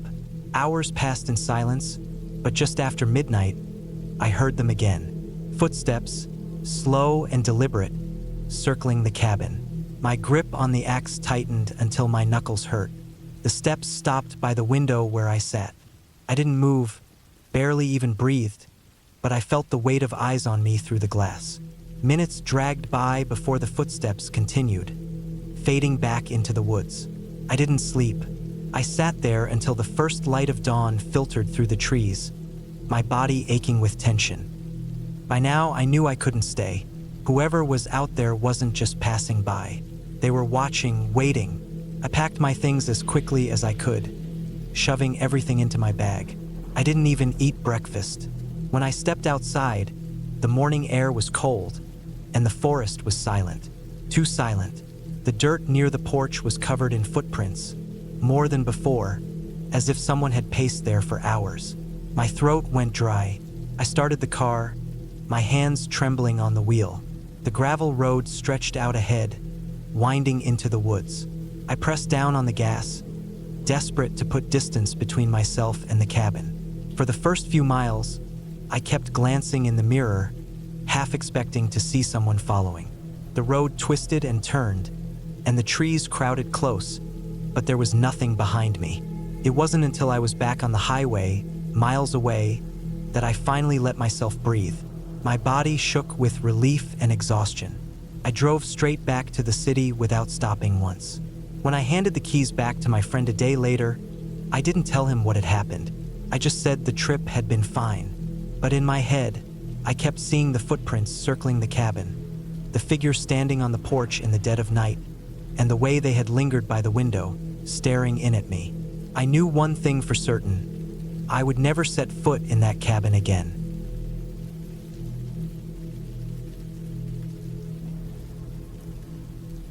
I remember the first time I drove up the narrow gravel road that led to the cabin. It was tucked deep inside a thick patch of forest, far from the main road, far from the town, and even farther from anything that felt familiar. I had rented it for a week, telling myself that I needed peace, space, and quiet. At that time, I thought being alone in a place like that would clear my head. I had imagined long mornings with coffee on the porch, afternoons reading books, and evenings writing in a notebook while the sound of the wind moved through the trees outside. What I did not imagine was how isolation could twist so quickly into unease, how silence could sharpen every small sound, and how being completely alone could make you second-guess almost everything you thought you knew about your own courage. The cabin was small, built out of rough, weathered logs with a sagging tin roof and a porch that leaned slightly forward. There were 2 steps leading up to it, the wood cracked in the middle from years of use. The front door was heavy and stiff when I first pulled it open, and the inside smelled of old wood, dust, and something faintly metallic, like rust. The place had a single main room with a bed pushed against the far wall, a small table, and a wood stove set in one corner. The kitchen area was nothing more than a counter with a sink, a tiny refrigerator, and an old 2-burner stove that looked like it hadn't been used in years. There was no phone line, no cell signal, and no television. Just me, the cabin, and the woods around it. The first night was fine. I unpacked a few things, set up my food supplies in the cabinets, and listened to the soft drumming of rain on the roof as I drifted off to sleep. I woke once during the night to the sound of something brushing against the outside wall. At first, I thought it was a branch swaying in the wind. When I opened my eyes, I realized the night was still and silent. The sound was slow, steady, and deliberate. A scrape, a pause, then another scrape. I sat up in bed, staring toward the dark window. My body tensed, every part of me listening. After a few minutes, the sound stopped. I lay back down, telling myself it had been a small animal moving along the side of the cabin. Eventually, I forced myself to fall asleep. The next day, I explored the area around the cabin. The forest was dense, full of tall pine trees, their needles carpeting the ground so thickly that footsteps barely made a sound. I found a narrow path that led deeper into the woods, but after walking for about 10 minutes, I turned back. I didn't know the area, and I didn't want to risk getting lost. Back at the cabin, I spent most of the afternoon reading. The stillness was almost too much at times. Every small creak of the cabin seemed to echo. I kept glancing at the window, half expecting to see someone or something watching me. But the forest stayed quiet. That night, the scraping sound came again. This time it was on the back wall of the cabin, near where the bed was. It started faintly, almost like a fingernail against wood, then grew sharper. Scrape, pause, scrape. I sat up again, my heart pounding so hard I could hear it in my ears. I stared at the wall, waiting. The sound lasted longer this time, maybe 5 minutes, before stopping completely. I lay awake for hours after that, listening to the silence, straining to catch any hint of movement outside. My imagination began filling in the blanks. I thought about animals, maybe raccoons or porcupines, but something about the rhythm of the sound felt too steady, too controlled, like it wasn't random. On the 3rd day, I noticed footprints near the cabin. The soil was soft from the rain, and the prints were clear. They weren't animal tracks, they were boot prints. A set of them came from the woods, circled the cabin, and disappeared back into the trees. My stomach tightened when I saw them. I stood there for a long time, staring at the ground, my mind racing. Someone had been near the cabin. Someone had walked around it while I was inside. I I tried to convince myself it was just a hiker or maybe a hunter, someone passing through. But the prints circled close, right against the wall. Whoever it was had come up deliberately, not by accident. That night, I barely slept. I heard the scraping again, this time against the window. The glass rattled softly as if something brushed against it. I lay frozen in bed, staring into the darkness. I couldn't see anything outside because the window was just a black mirror reflecting the room. I imagined someone standing there, inches from the glass, staring in at me. My chest felt tight, and I could barely breathe. After what felt like forever, the sound stopped again. The next morning, I checked outside. The ground near the window had fresh prints. The boots had sunk deep into the wet soil, and they faced the cabin, pointed directly at the window. My throat went dry as I crouched there staring at them. I realized then that whoever it was had been watching me while I lay in bed. The thought made my skin crawl. I thought about leaving. I thought about packing my things and driving back to town. But a part of me argued against it. The rental had been expensive, and I had planned this trip for months. I told myself maybe it was just someone curious, maybe even the owner checking on the property. I told myself I was overreacting. But deep down, I knew I was staying because I didn't want to admit I was scared. On the fourth night, I woke suddenly to a new sound. It wasn't scraping this time. It was the sound of the front porch boards groaning under weight. I held my breath, straining my ears. There it was again, a slow, heavy step, then another. The wood creaked, and the sound stopped right outside the front door. My body turned cold, my hands gripping the blanket so tightly that my knuckles hurt. I stared at the door, waiting, expecting the handle to turn. Didn't. After a long silence, the sound of the steps moved away, fading until I couldn't hear them anymore. When morning came, I opened the front door and looked down. The porch was damp from dew, and there were muddy prints leading up the steps. They stopped at the door, then turned and went back down. My chest tightened again. Someone had been standing just feet from me, separated only by a thin piece of wood. I spent most of that day pacing around the cabin, checking the windows, and listening to every sound in the forest. I couldn't focus on reading or writing anymore. The quiet that I had once thought I wanted now felt unbearable. Every rustle of leaves made me tense. Every bird call made me stop and listen. I felt watched, even when I didn't see anyone. I thought about calling for help, but there was no signal. The cabin was too deep in the woods. That night was the worst. I tried to sleep but kept waking at every sound. At one point, I heard the soft crunch of footsteps moving slowly around the cabin. I lay there, frozen, my heart thudding in my chest. The steps circled, moving from one side to the other, pausing at each window. Then came the scraping again, low and deliberate, against the wood near my head. I pressed the pillow over my ears, trying to block it out, but I could still feel it in my bones, the slow, careful drag of something sharp across the wall. When morning came, I made up my mind. I was leaving. I packed my things in a rush, throwing them into my bag. I walked out to the car and stopped dead. The driver's side door was covered in deep scratches, long lines etched into the metal. My stomach flipped. I fumbled with the keys, shoved my bag inside, and slid into the seat. When I turned the key, the engine coughed and died. I tried again. Nothing. Someone had tampered with it. Panic hit me hard. I realized I was stuck. I had no phone, no signal, and no way to get the car running. The nearest town was miles away. The only option I had was to walk. I grabbed a backpack with some food and water and set off down the gravel road. The trees pressed close on both sides, the forest silent except for the crunch of my boots. Every so often, I looked back, half expecting to see someone following me. I didn't, but the feeling never left. After about 2 hours, I came to a bend in the road. That's when I saw it.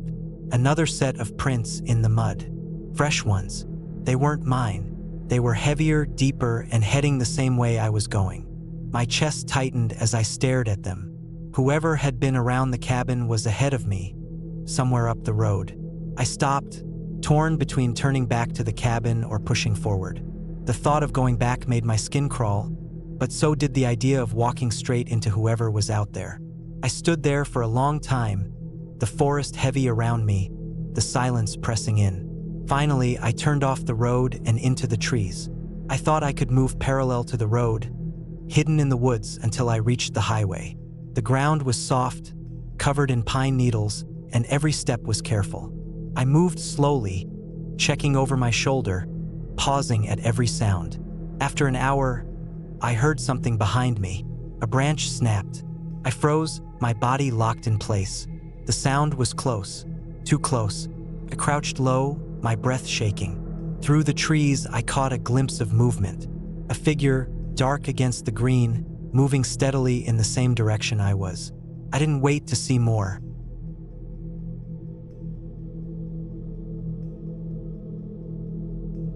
I drove up into the mountains on a late autumn afternoon, the air already colder than I had expected. The cabin I had rented was old, tucked away far from the main road, with a narrow dirt path leading to it that made my small car bump and shake with every rock and rut. The reason I came here was simple. I wanted quiet.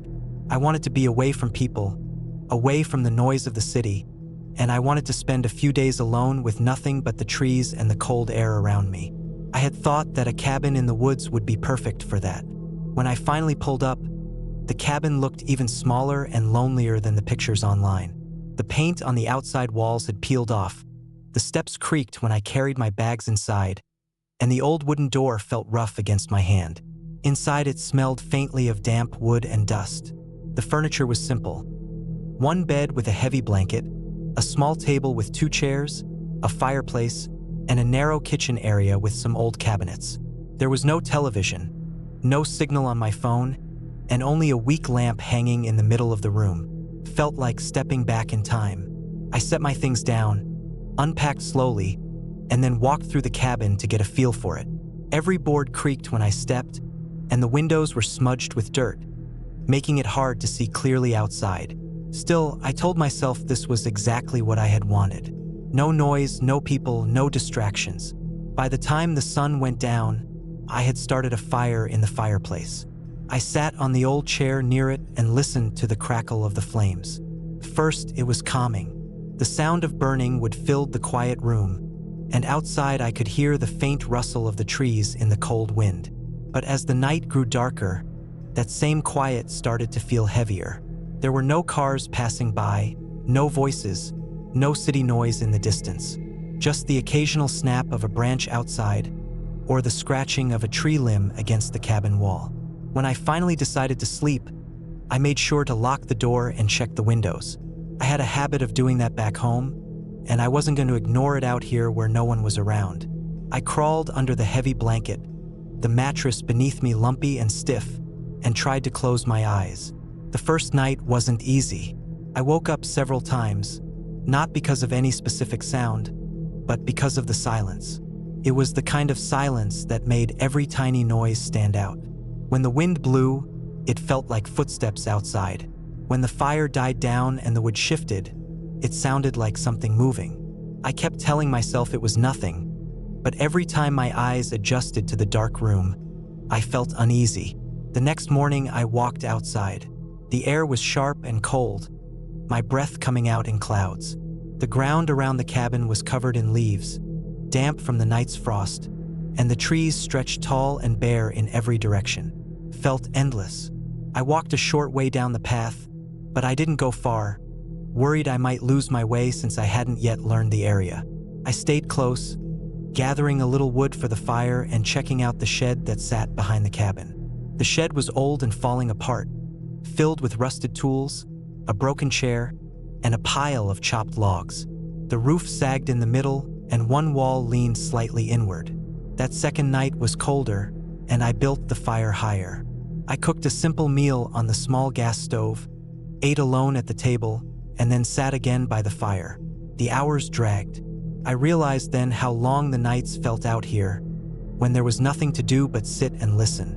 I read a little from the book I had brought, but I found myself getting distracted by every sound. It was around midnight when I heard something different. It wasn't the wind or the shifting of the cabin. It was a steady sound, faint but clear enough to separate from the rest. It was the crunch of footsteps on leaves. My chest tightened immediately.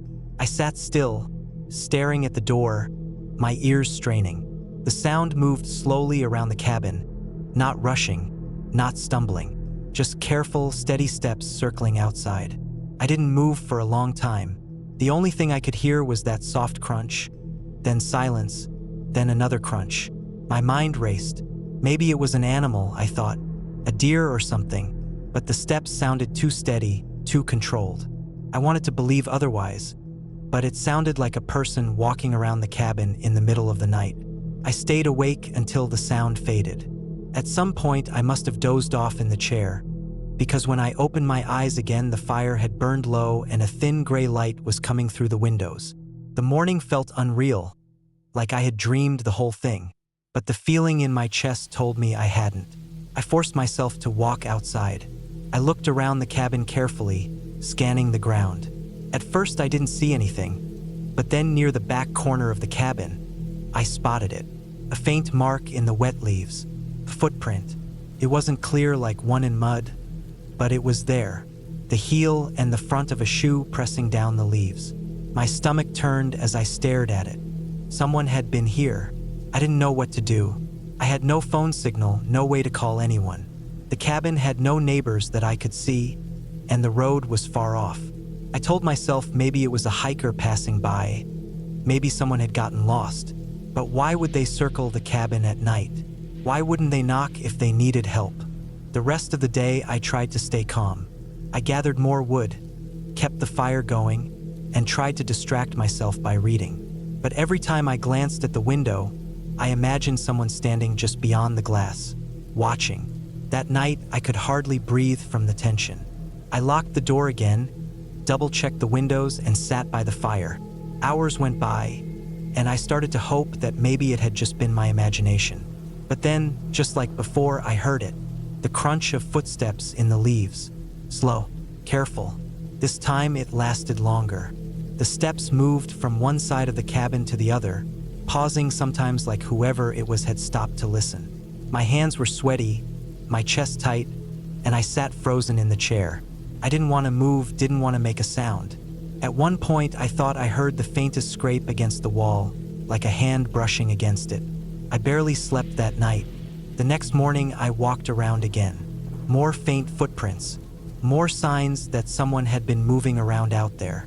I thought about leaving, packing up and driving away, but something in me held back. I told myself I could handle one more night, that maybe it was nothing. But that night, things changed. I had just settled into the chair when I heard the sound again. But this time it was closer, louder, as if whoever it was wasn't trying as hard to be quiet.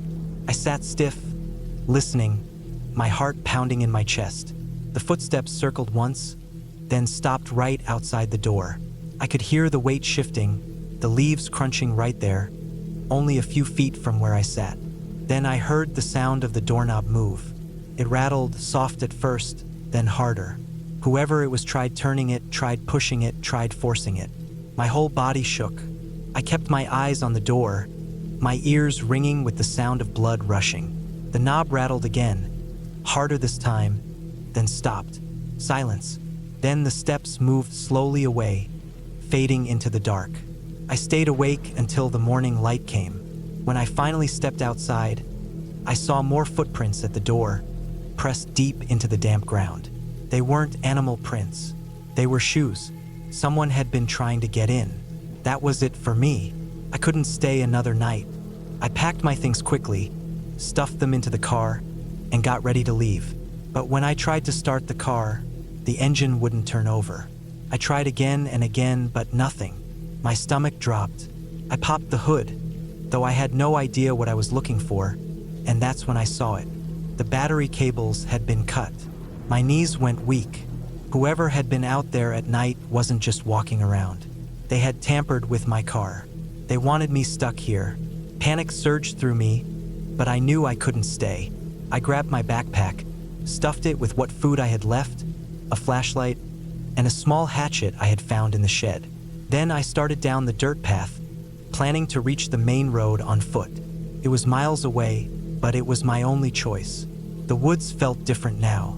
Every sound made me flinch, Every tree looked like it could be hiding someone. I walked fast, my breath heavy in the cold air, my eyes darting to every side. More than once I thought I heard something behind me, faint steps matching mine, but every time I turned I saw nothing. Hours passed before I finally reached the main road. I stood there, exhausted, my legs shaking, and waited. Eventually, a truck came by. I waved frantically, and the driver stopped. I climbed in and told him where I had come from. He gave me a strange look but didn't ask questions. He drove me into town. Later, when I returned with the police, the cabin was empty. They searched it, checked the shed, and walked the property, but whoever had been out there was gone. They saw the cut cables on my car, saw the footprints, but they had no one to blame. They towed my car back, told me it was probably someone messing around.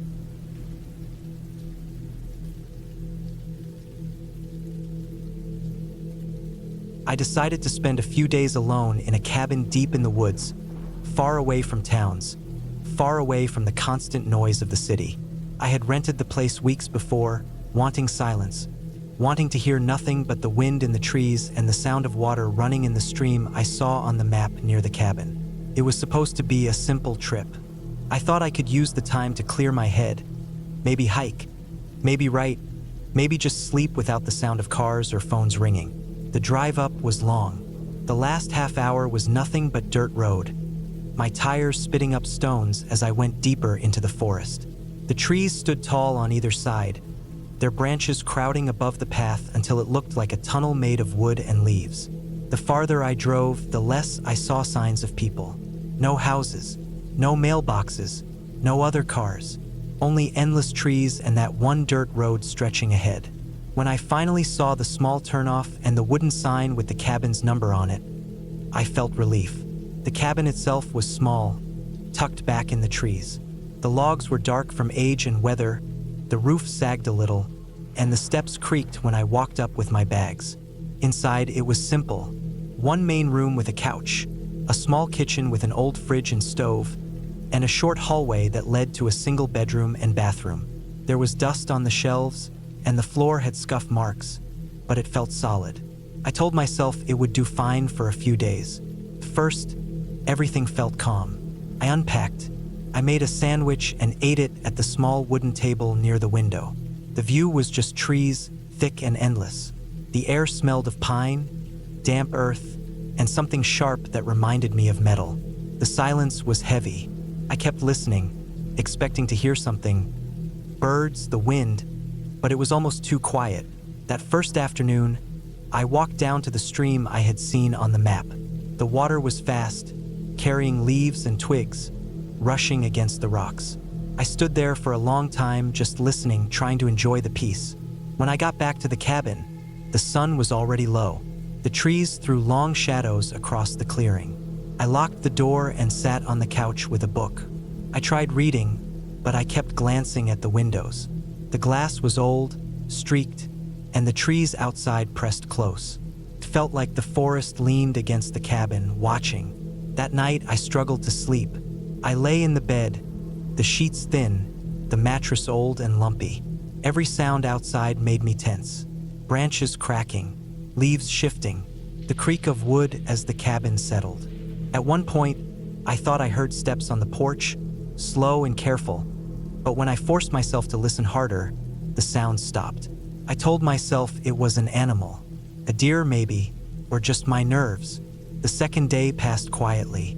I made coffee in the morning, sat outside on the steps, and watched the light move through the trees.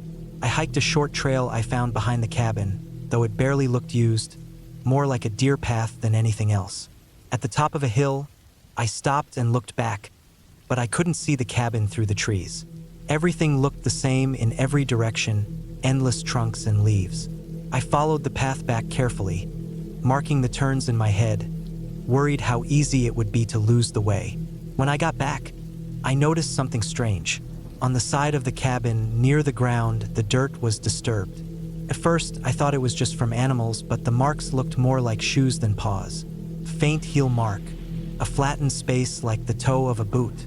I crouched and stared at it for a while, my skin tight across my back, but I told myself maybe the last renter had walked around there.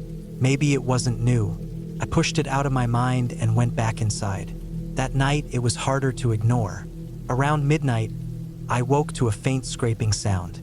I lay still in bed, holding my breath, listening. The sound came from the front of the cabin, slow, dragging, like something rough being pulled against the wood of the porch. I stared at the ceiling in the dark, trying to think of what it could be. I didn't move. After a while, the sound stopped.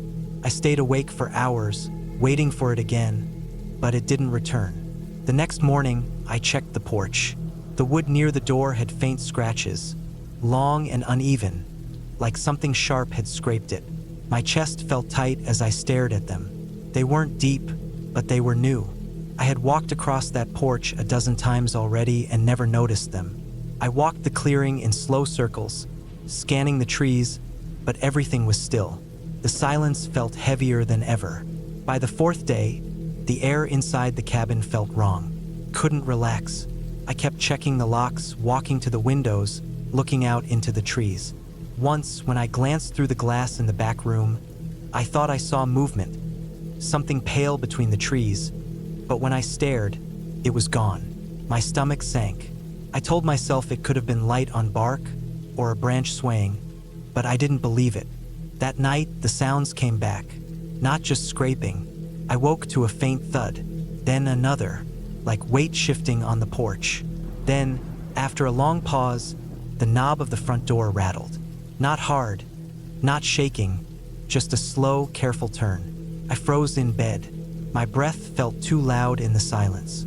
The knob turned again, slow, testing. The door held. The lock held.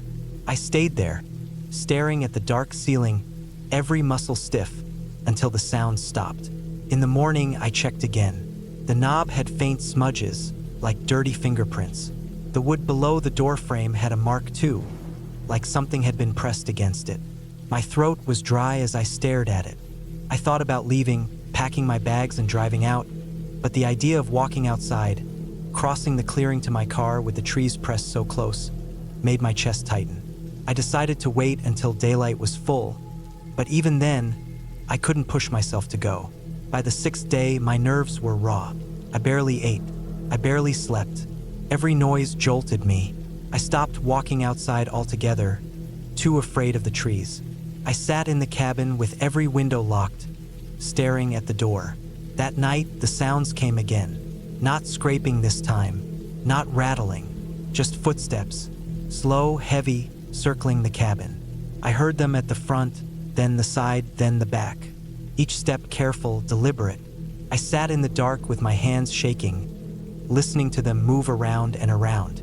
Morning came and the ground outside showed faint prints. Boots, clear this time.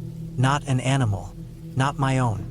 Someone had been walking in circles around the cabin. By the seventh day, I couldn't take it anymore. I packed everything fast, shoving clothes into my bag, leaving food behind. I waited until the sun was high, then forced myself to step outside. My heart pounded as I crossed the clearing to my car, every second feeling like eyes were on me from the trees. I started the engine, backed up, and turned onto the dirt road. My hands gripped the wheel so tight they hurt. As I drove, I kept checking the mirrors. Once, I thought I saw something at the edge of the road, a shape between the trees, but it vanished as quickly as I saw it. I didn't slow down. I didn't stop. I drove until the dirt gave way to pavement, and even then, I kept going, not stopping until I reached a gas station miles away. Only then did I breathe fully. Only then did I let myself look back and think about what had happened. It wasn't animals.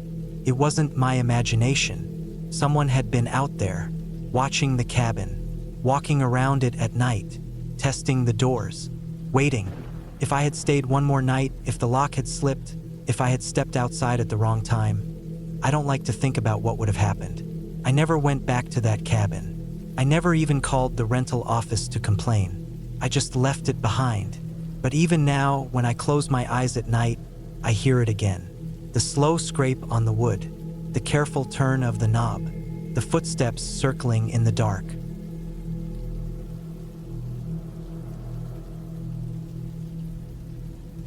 I went to the cabin because I needed to get away from the noise of the city. Life had been pressing down on me for months, and I felt like my head was full of heavy static that never shut off. I rented the place online after seeing a few pictures of it surrounded by thick trees, with a small deck and a roof that slanted under the weight of pine needles. The pictures made it look peaceful. I imagined waking up to the sound of the wind moving through the branches, drinking coffee while looking at the fog, maybe taking short walks on the dirt trails that spread through the forest. The drive out there took me most of the afternoon. My phone signal kept cutting out the deeper I went, and eventually it disappeared altogether. The paved road turned into gravel, and then finally into packed dirt that shook the car as I drove slow. The cabin sat far from anything else, with no houses or lights in sight. The trees closed in around it, tall and dark, their branches thick with late summer growth. The air smelled strong of pine sap and damp earth when I stepped out of the car. The cabin was smaller than it had looked online. The deck boards were worn, and one step creaked under my weight. Inside, it smelled like old wood, with a faint trace of smoke from a fireplace that hadn't been used in a long time. The rooms were simple, just a main living space with a couch and a table, a small kitchen, one bedroom, and a bathroom. The windows were streaked with dirt and sap from the trees outside, but they opened fine, and the screens were still intact. I set my bags down and unpacked the basics. I had brought food, water jugs, a flashlight, a couple of knives, and some tools. I wasn't expecting anything extreme, but I liked being prepared. I walked the perimeter outside as the sun started dipping, noticing how quickly the shadows thickened among the trees. The silence was heavier than I expected. In the city, silence is never total.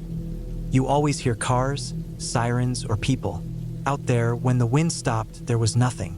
My own footsteps and breathing seemed too loud. That first night passed without trouble. I made a simple meal, sat on the couch listening to the wind scrape the branches, and then tried to sleep. It took longer than usual to drift off, because every creak of the cabin and every brush of the trees sounded sharp.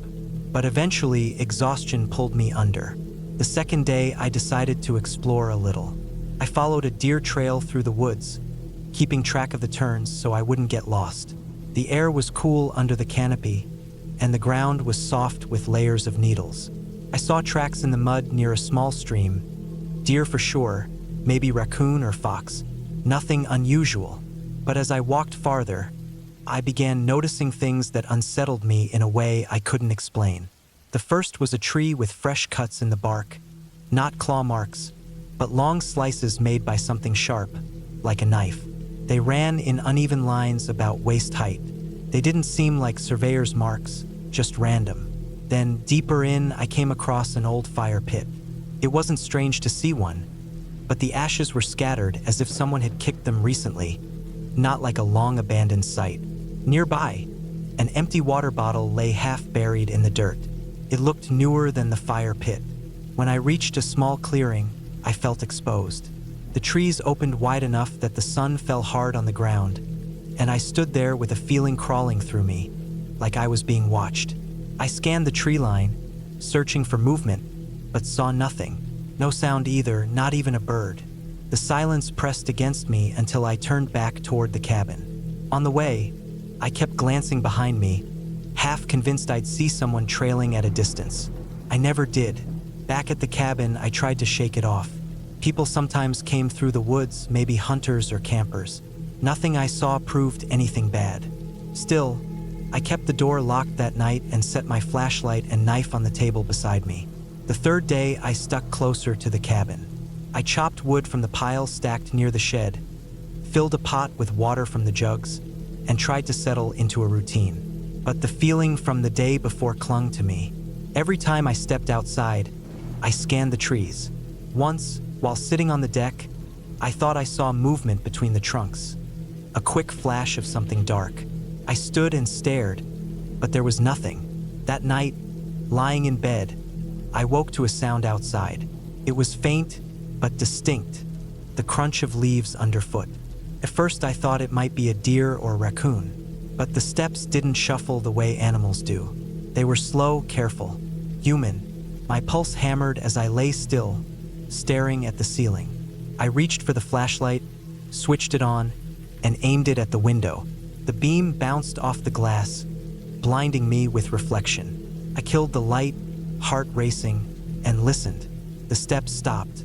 The silence after them was worse. I waited, holding my breath, until finally exhaustion overpowered fear and I drifted into uneasy sleep. The next morning, I walked the perimeter again. About 20 yards from the cabin, I saw footprints in the soft dirt, faint but clear enough to know they weren't mine. They circled near the trees, as if someone had stood there watching. The prints were long, narrow, from boots or heavy shoes. They weren't fresh enough to track, but not old either. I told myself someone had passed through. A hiker, maybe, but deep down I knew the prints weren't random. Whoever left them had stopped close enough to watch the cabin. For the rest of the day, I felt trapped between leaving and staying. If I packed up and left early, I'd have to drive that dirt road alone with no signal, and if someone followed, I'd have nowhere to run. If I stayed, I could at least lock the door, keep my knife close, and wait until my planned departure. I tried to focus on rational thought, but fear twists things. Every creak of the wood, every snap of a branch outside felt like a signal. By the fifth night, my nerves were stretched thin. I barely slept. Around midnight, I heard it again. Footsteps, closer this time. They circled, then stopped by the deck. The boards gave the faintest creak, as if someone had stepped on them. I sat up in bed, gripping the knife, sweating through my shirt. I didn't dare turn on the flashlight this time. The sound of the deck board easing under weight stayed in my ears. Then silence. I stayed frozen, waiting for a hand on the door, for glass breaking. Nothing came. At dawn, I forced myself outside. The dew was thick on the grass and dirt. On the deck, faint but undeniable, was a partial print. The front half of a boot sole pressed into the damp wood. That day dragged. I couldn't focus on reading or writing. I kept checking the windows, walking from one room to the other. My food tasted like sawdust. The air felt tight in my lungs. The sixth night, I didn't sleep at all. I sat in the living room with the flashlight off, listening. The hours crawled.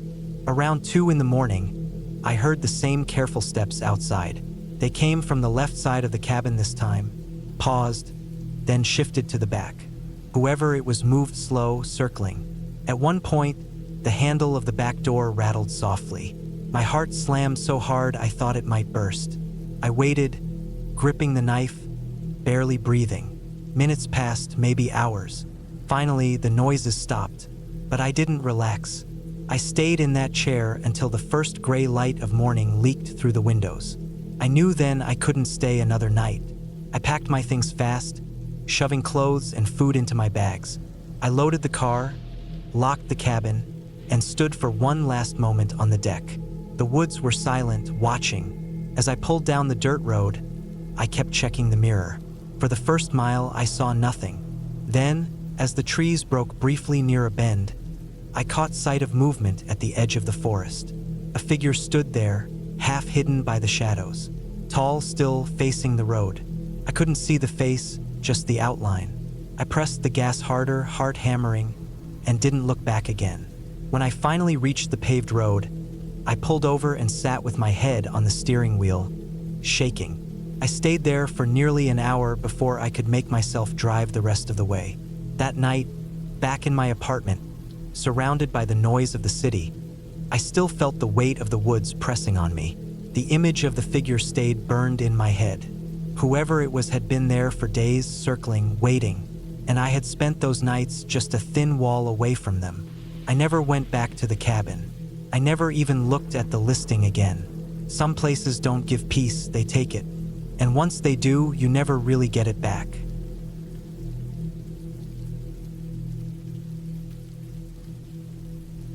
I had been wanting to get away for a while, away from the city noise, the screens, and the routine that had been wearing me down. I found a small cabin listing online that looked quiet and private, sitting on the edge of a forest near a lake. The description said it was old but in good shape, a place meant for hunters and people who just wanted to disconnect. The photos showed a simple wooden structure, one floor, a tin roof, a porch with 2 broken chairs, and a woodpile stacked against one side. The listing also mentioned that the cabin was deep in the woods, several miles from the nearest paved road. That detail made me hesitate at first, but it also gave me exactly what I thought I wanted. The drive out there took hours. By the time I reached the dirt road that led into the forest, my phone had already lost signal. The road was narrow, washed out in places, with branches scratching against the sides of my car as I crept along. It went on longer than I expected, twisting deeper into the trees until I finally saw the clearing open up and the cabin appear. It looked like the photos, but older, more worn. The roof had rust streaks, the porch boards sagged a little, and the windows were dusty and cloudy. There was no one around, no other cabins or houses nearby, no sign of people at all. When I stepped out of the car, the silence was heavy. I could hear nothing except the faint rustling of leaves in the wind and the occasional distant bird call. It was so quiet that even my footsteps on the gravel seemed too loud. I carried my bags inside. The door creaked badly, and the air smelled stale, like wood and dust and something faintly metallic. Inside, it was simple. One main room with a bed against the far wall, a table with 2 chairs, a small kitchen area with a propane stove, and an old wood stove in the corner for heat. There was no electricity, no running water, only a hand pump outside near the porch. I unpacked slowly, trying to settle into the silence. The first few hours passed quietly. I walked around the clearing, looked at the lake through the trees, and tried to enjoy the stillness. But something about the place made me feel uneasy. It wasn't anything I could put into words at first, just a faint tension in the air, like I wasn't completely alone. I kept glancing at the tree line, expecting to see someone standing there, but there was never anything. That first night, I built a small fire in the wood stove. The flames filled the cabin with flickering light and the smell of smoke. I sat at the table, writing in a notebook since there was nothing else to do.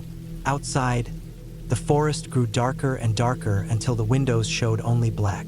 The silence pressed in harder at night. I noticed every creak of the wood, every snap of the fire. When I finally lay down in bed, I thought I heard something outside. It was faint, just a quick crack of a branch, but it made me freeze. I told myself it was probably an animal. Deer, raccoons, anything like that. Still, I couldn't shake the feeling that someone was moving in the darkness. I stayed awake for hours, staring at the ceiling, listening. At one point, I thought I heard faint steps on the porch boards, but when I sat up and held my breath, everything was still. By morning, I felt exhausted. I stepped outside to pump water and looked around carefully. Nothing seemed out of place, but I noticed marks in the dirt near the edge of the clearing. At first, I thought they were animal tracks, but they looked more like boot prints. They weren't mine and they weren't fresh, but they hadn't been there when I arrived. I stood there staring at them, my heart beating harder than it should have. The second day passed slowly. I tried to distract myself by chopping some firewood and walking down to the lake. The water was still, dark, and cold-looking. I sat on a fallen log for a while, but I couldn't relax. I kept looking back toward the woods, certain I was being watched. Several times I thought I saw movement in the trees, just at the edge of my vision, but every time I focused, nothing was there. That night was worse. I had just started to doze off when I woke to the sound of something brushing against the cabin wall. It was slow, scraping, like someone running their hand along the wood. I sat up, heart pounding. The sound circled halfway around the cabin and then stopped. I wanted to convince myself it was an animal, maybe a bear sniffing around, but the sound had been too controlled, too deliberate. I waited in silence for nearly an hour, but nothing else happened. Eventually, I drifted back to sleep, though it was shallow and restless. In the morning, I checked outside again. This time, I saw clearer footprints in the dirt, leading from the tree line to the side of the cabin and then away again. They were human. The size looked like a man's boots. I followed them a short way, but they disappeared into the undergrowth. My stomach twisted as I realized someone had been walking around the cabin while I slept. For the rest of that day, I couldn't focus on anything. I kept pacing the cabin, checking out the windows, stepping onto the porch to scan the woods. The silence now felt threatening, like it was holding something just out of reach. When night came, I stacked more wood into the stove to keep the cabin lit and warm, and I pulled one of the chairs closer to the window so I could sit watch. Hours passed slowly. Around midnight, I finally heard it again. The same faint steps on the porch. My chest tightened. The boards creaked softly, as if someone was shifting their weight carefully, trying not to make noise. I held completely still, not daring to breathe too loud. The steps paused near the door. I could see the faint outline of movement through the thin curtain, a shadow blocking the moonlight for just a moment. Then it was gone. The steps faded, and the night grew quiet again. I barely slept at all. The next morning, I found new prints in the dirt, right at the bottom of the porch steps. Someone had been standing there for a long time. By the third night, my nerves were frayed. I locked the door with the flimsy latch, though I knew it wouldn't do much against someone determined. I kept the fire going and stayed awake with a heavy piece of wood in my hands, ready to swing it if I had to. The sounds came again, this time earlier in the night. I heard rustling at the back of the cabin, then the faint sound of something tapping on the wall. Not scratching this time, but tapping, 2 short knocks, a pause, then one more. My skin crawled. It went on for hours. Movement outside, circling, faint sounds of someone brushing against the wood or stepping lightly on the porch. Whoever it was never tried to force their way in, never said anything, never showed themselves fully. They just stayed out there, moving, waiting, letting me know they were there.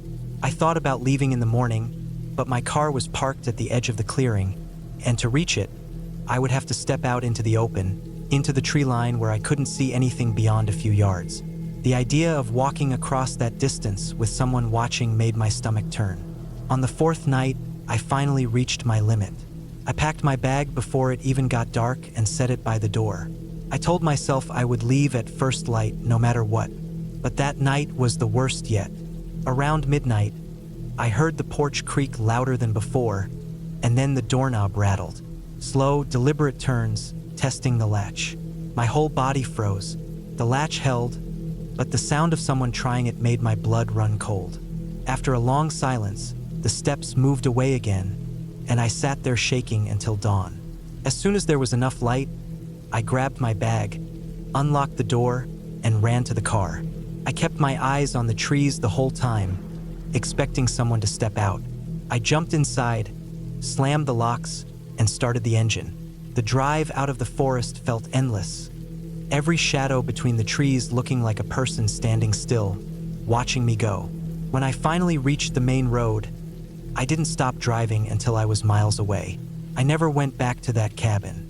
I never even contacted the owner to explain. I just left it behind. Even now, I still think about those nights. I wonder who was out there, what they wanted, why they never showed themselves fully. The footprints, the knocks, the hand on the doorknob. All of it plays over in my head when I try to sleep. The scariest part is not knowing. Not knowing if they were just trying to scare me, or if they were waiting for the right moment to come inside. I do know one thing, though. That cabin wasn't as empty as it looked, and I was never alone out there.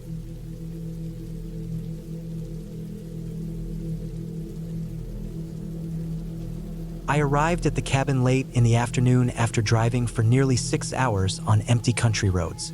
The air felt heavier the farther I drove into the mountains, as if the world outside the car grew quieter and darker the deeper I went. The cabin was supposed to be a getaway, a small place I had rented for a week to get away from noise, stress, and people. I had planned on spending my days reading, hiking, and sleeping without alarms. When I pulled up to the gravel clearing where the cabin stood, I was relieved to see it still there, tucked back between tall pines that swayed against the sky. It looked old but solid, made of dark logs that had weathered years of storms. The roof sagged a little, and the front steps leaned slightly to one side, but it gave off a sturdy and simple feeling that seemed fine for my plans. I parked near the cabin and shut off the engine. The silence pressed in instantly. No cars, no distant hum of a town, no voices, just the slow movement of the trees in the wind. The gravel under my shoes crunched loud as I carried my bags to the porch. The wood was soft in places, and I could feel it give slightly under my steps. When I unlocked the door with the key I had been given and stepped inside, the smell of old wood, dust, and faint mildew hit me. It was the kind of smell old houses carried, like time had soaked into the walls. The main room was small, with a couch pushed against one wall, a wood stove in the corner, and a table with 2 chairs. The light came in dim through 2 small windows, one facing the trees and the other the gravel drive. In the back, a door led to a single bedroom and another to a small bathroom. The kitchen was just a row of cabinets and an old gas stove. I dropped my bags by the couch and looked around, noting how quiet it was. The kind of quiet that felt like it was waiting for you to notice it. I turned on a light, and the weak bulb flickered before holding steady. The electricity worked, though it felt like the place hadn't been used in some time. I told myself I was fine. I had wanted quiet, and here it was. I unpacked slowly, putting a few clothes in the drawers of the bedroom, setting my food on the counter, and stacking books by the couch. By the time I was finished, the light outside had already grown softer, the sun sinking behind the trees. The woods seemed to close in more as the light left, the cabin swallowed in shadow. I lit the stove for warmth, and the dry crack of wood caught quickly, filling the room with a steady glow. It helped push the shadows back, but the windows turned black, and the glass reflected my movements like mirrors. That first night, I sat on the couch with a book but found it hard to concentrate. Every creak of the cabin, every distant sound outside made me pause and listen. At one point, I thought I heard something moving in the gravel outside, a slow crunch like footsteps, but when I stood and looked through the window, I saw nothing, just my own faint reflection staring back. I told myself it could have been an animal. The woods were full of them. I closed the curtains and forced myself to go to bed. The mattress sagged. The sheets smelled faintly of old fabric, and the quiet pressed in again. I eventually drifted to sleep, though it felt shallow, like I was floating just above waking the entire night. The next morning, I tried to shake off the unease. I made coffee on the stove, the smell filling the kitchen, and stepped out onto the porch. The air was cold but clean, and the trees stretched endless in every direction. I could hear a stream somewhere in the distance, water running faintly through rocks. I convinced myself that the night had only been strange because it was the first night in a new place. I decided to take a walk to get used to the area. I followed a narrow path that led from the side of the cabin down into the woods. The ground was soft with pine needles, and the trail wound between trees that grew thicker as I went. The forest smelled of damp earth, moss, and the sharp scent of pine. It was peaceful, but it also felt empty in a way that made me glance over my shoulder now and then. I saw no one, no cabins, no roads, nothing, just trees stretching endlessly. After about an hour, I circled back. The cabin looked small when I came back into the clearing, sitting alone in the wide silence. It struck me again how far I was from anything else. The nearest town had been almost an hour's drive away. I had no cell service. The cabin felt less like a vacation spot and more like a place someone had left behind years ago. That thought stayed in the back of my head. That night, the unease returned stronger. As I sat by the fire reading, I heard it again. The sound of gravel outside, faint, slow, like someone shifting their weight with careful steps. I froze, listening hard. The sound stopped. I sat there for several minutes, straining to hear anything else. When I finally stood and moved to the window, pulling the curtain back just enough to look out, I saw only the dark shape of my car, the faint glow of moonlight on the gravel. No movement, no figure. I let the curtain fall and stepped back, my chest tight. I told myself it could be deer or some other animal moving through. I forced myself to sit back down. But after that, every small noise made me tense. Every pop of the fire made me flinch. When I finally went to bed, I locked the door and pushed a chair under the handle. I lay there staring at the ceiling, listening. At some point, I thought I heard the sound again. Gravel crunching, faint and dragging, like someone walking slowly back and forth in the clearing. I held my breath, heart pounding, waiting for it to stop. After several minutes, it faded, and I eventually drifted into a restless sleep. The next day, I tried to distract myself by chopping some firewood.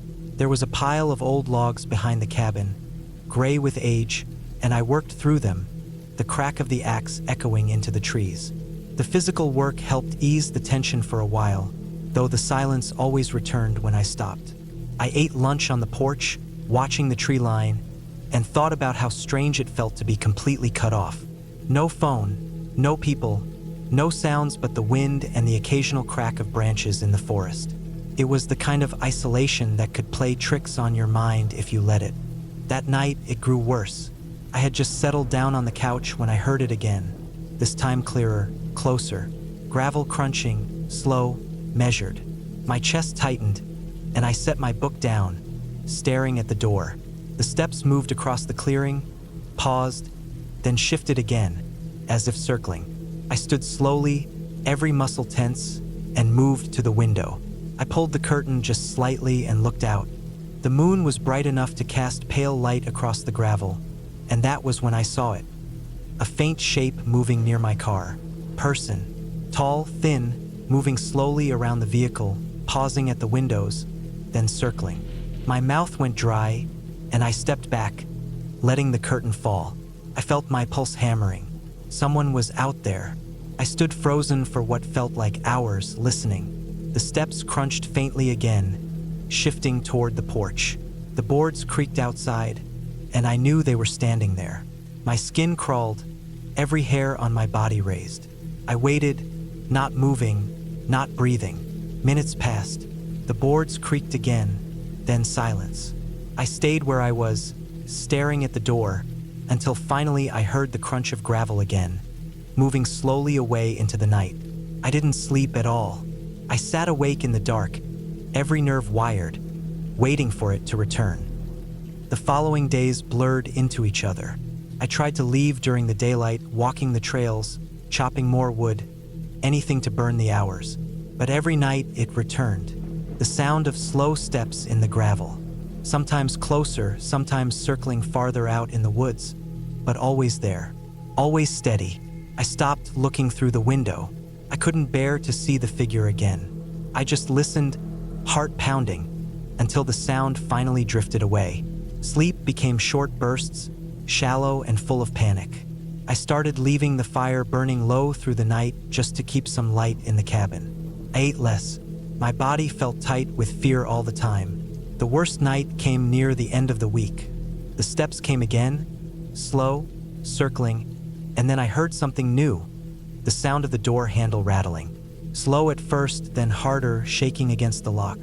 My chest clenched, and I held my breath, sitting rigid on the couch. The handle shook again, harder, the door creaking against it. The chair I had wedged under the handle pressed tighter, holding. Then silence. For a long time, nothing, just my pulse hammering in my ears. And then the creak of the porch again, moving away. I sat there until morning light came through the window, body aching from being frozen in one position all night. On the last day, I packed before noon. I shoved everything into my bags, not caring about order. I loaded the car quickly, glancing over my shoulder at the woods. My hands shook as I started the engine. The cabin sat silent behind me, the clearing empty, but I could still feel eyes on me, watching from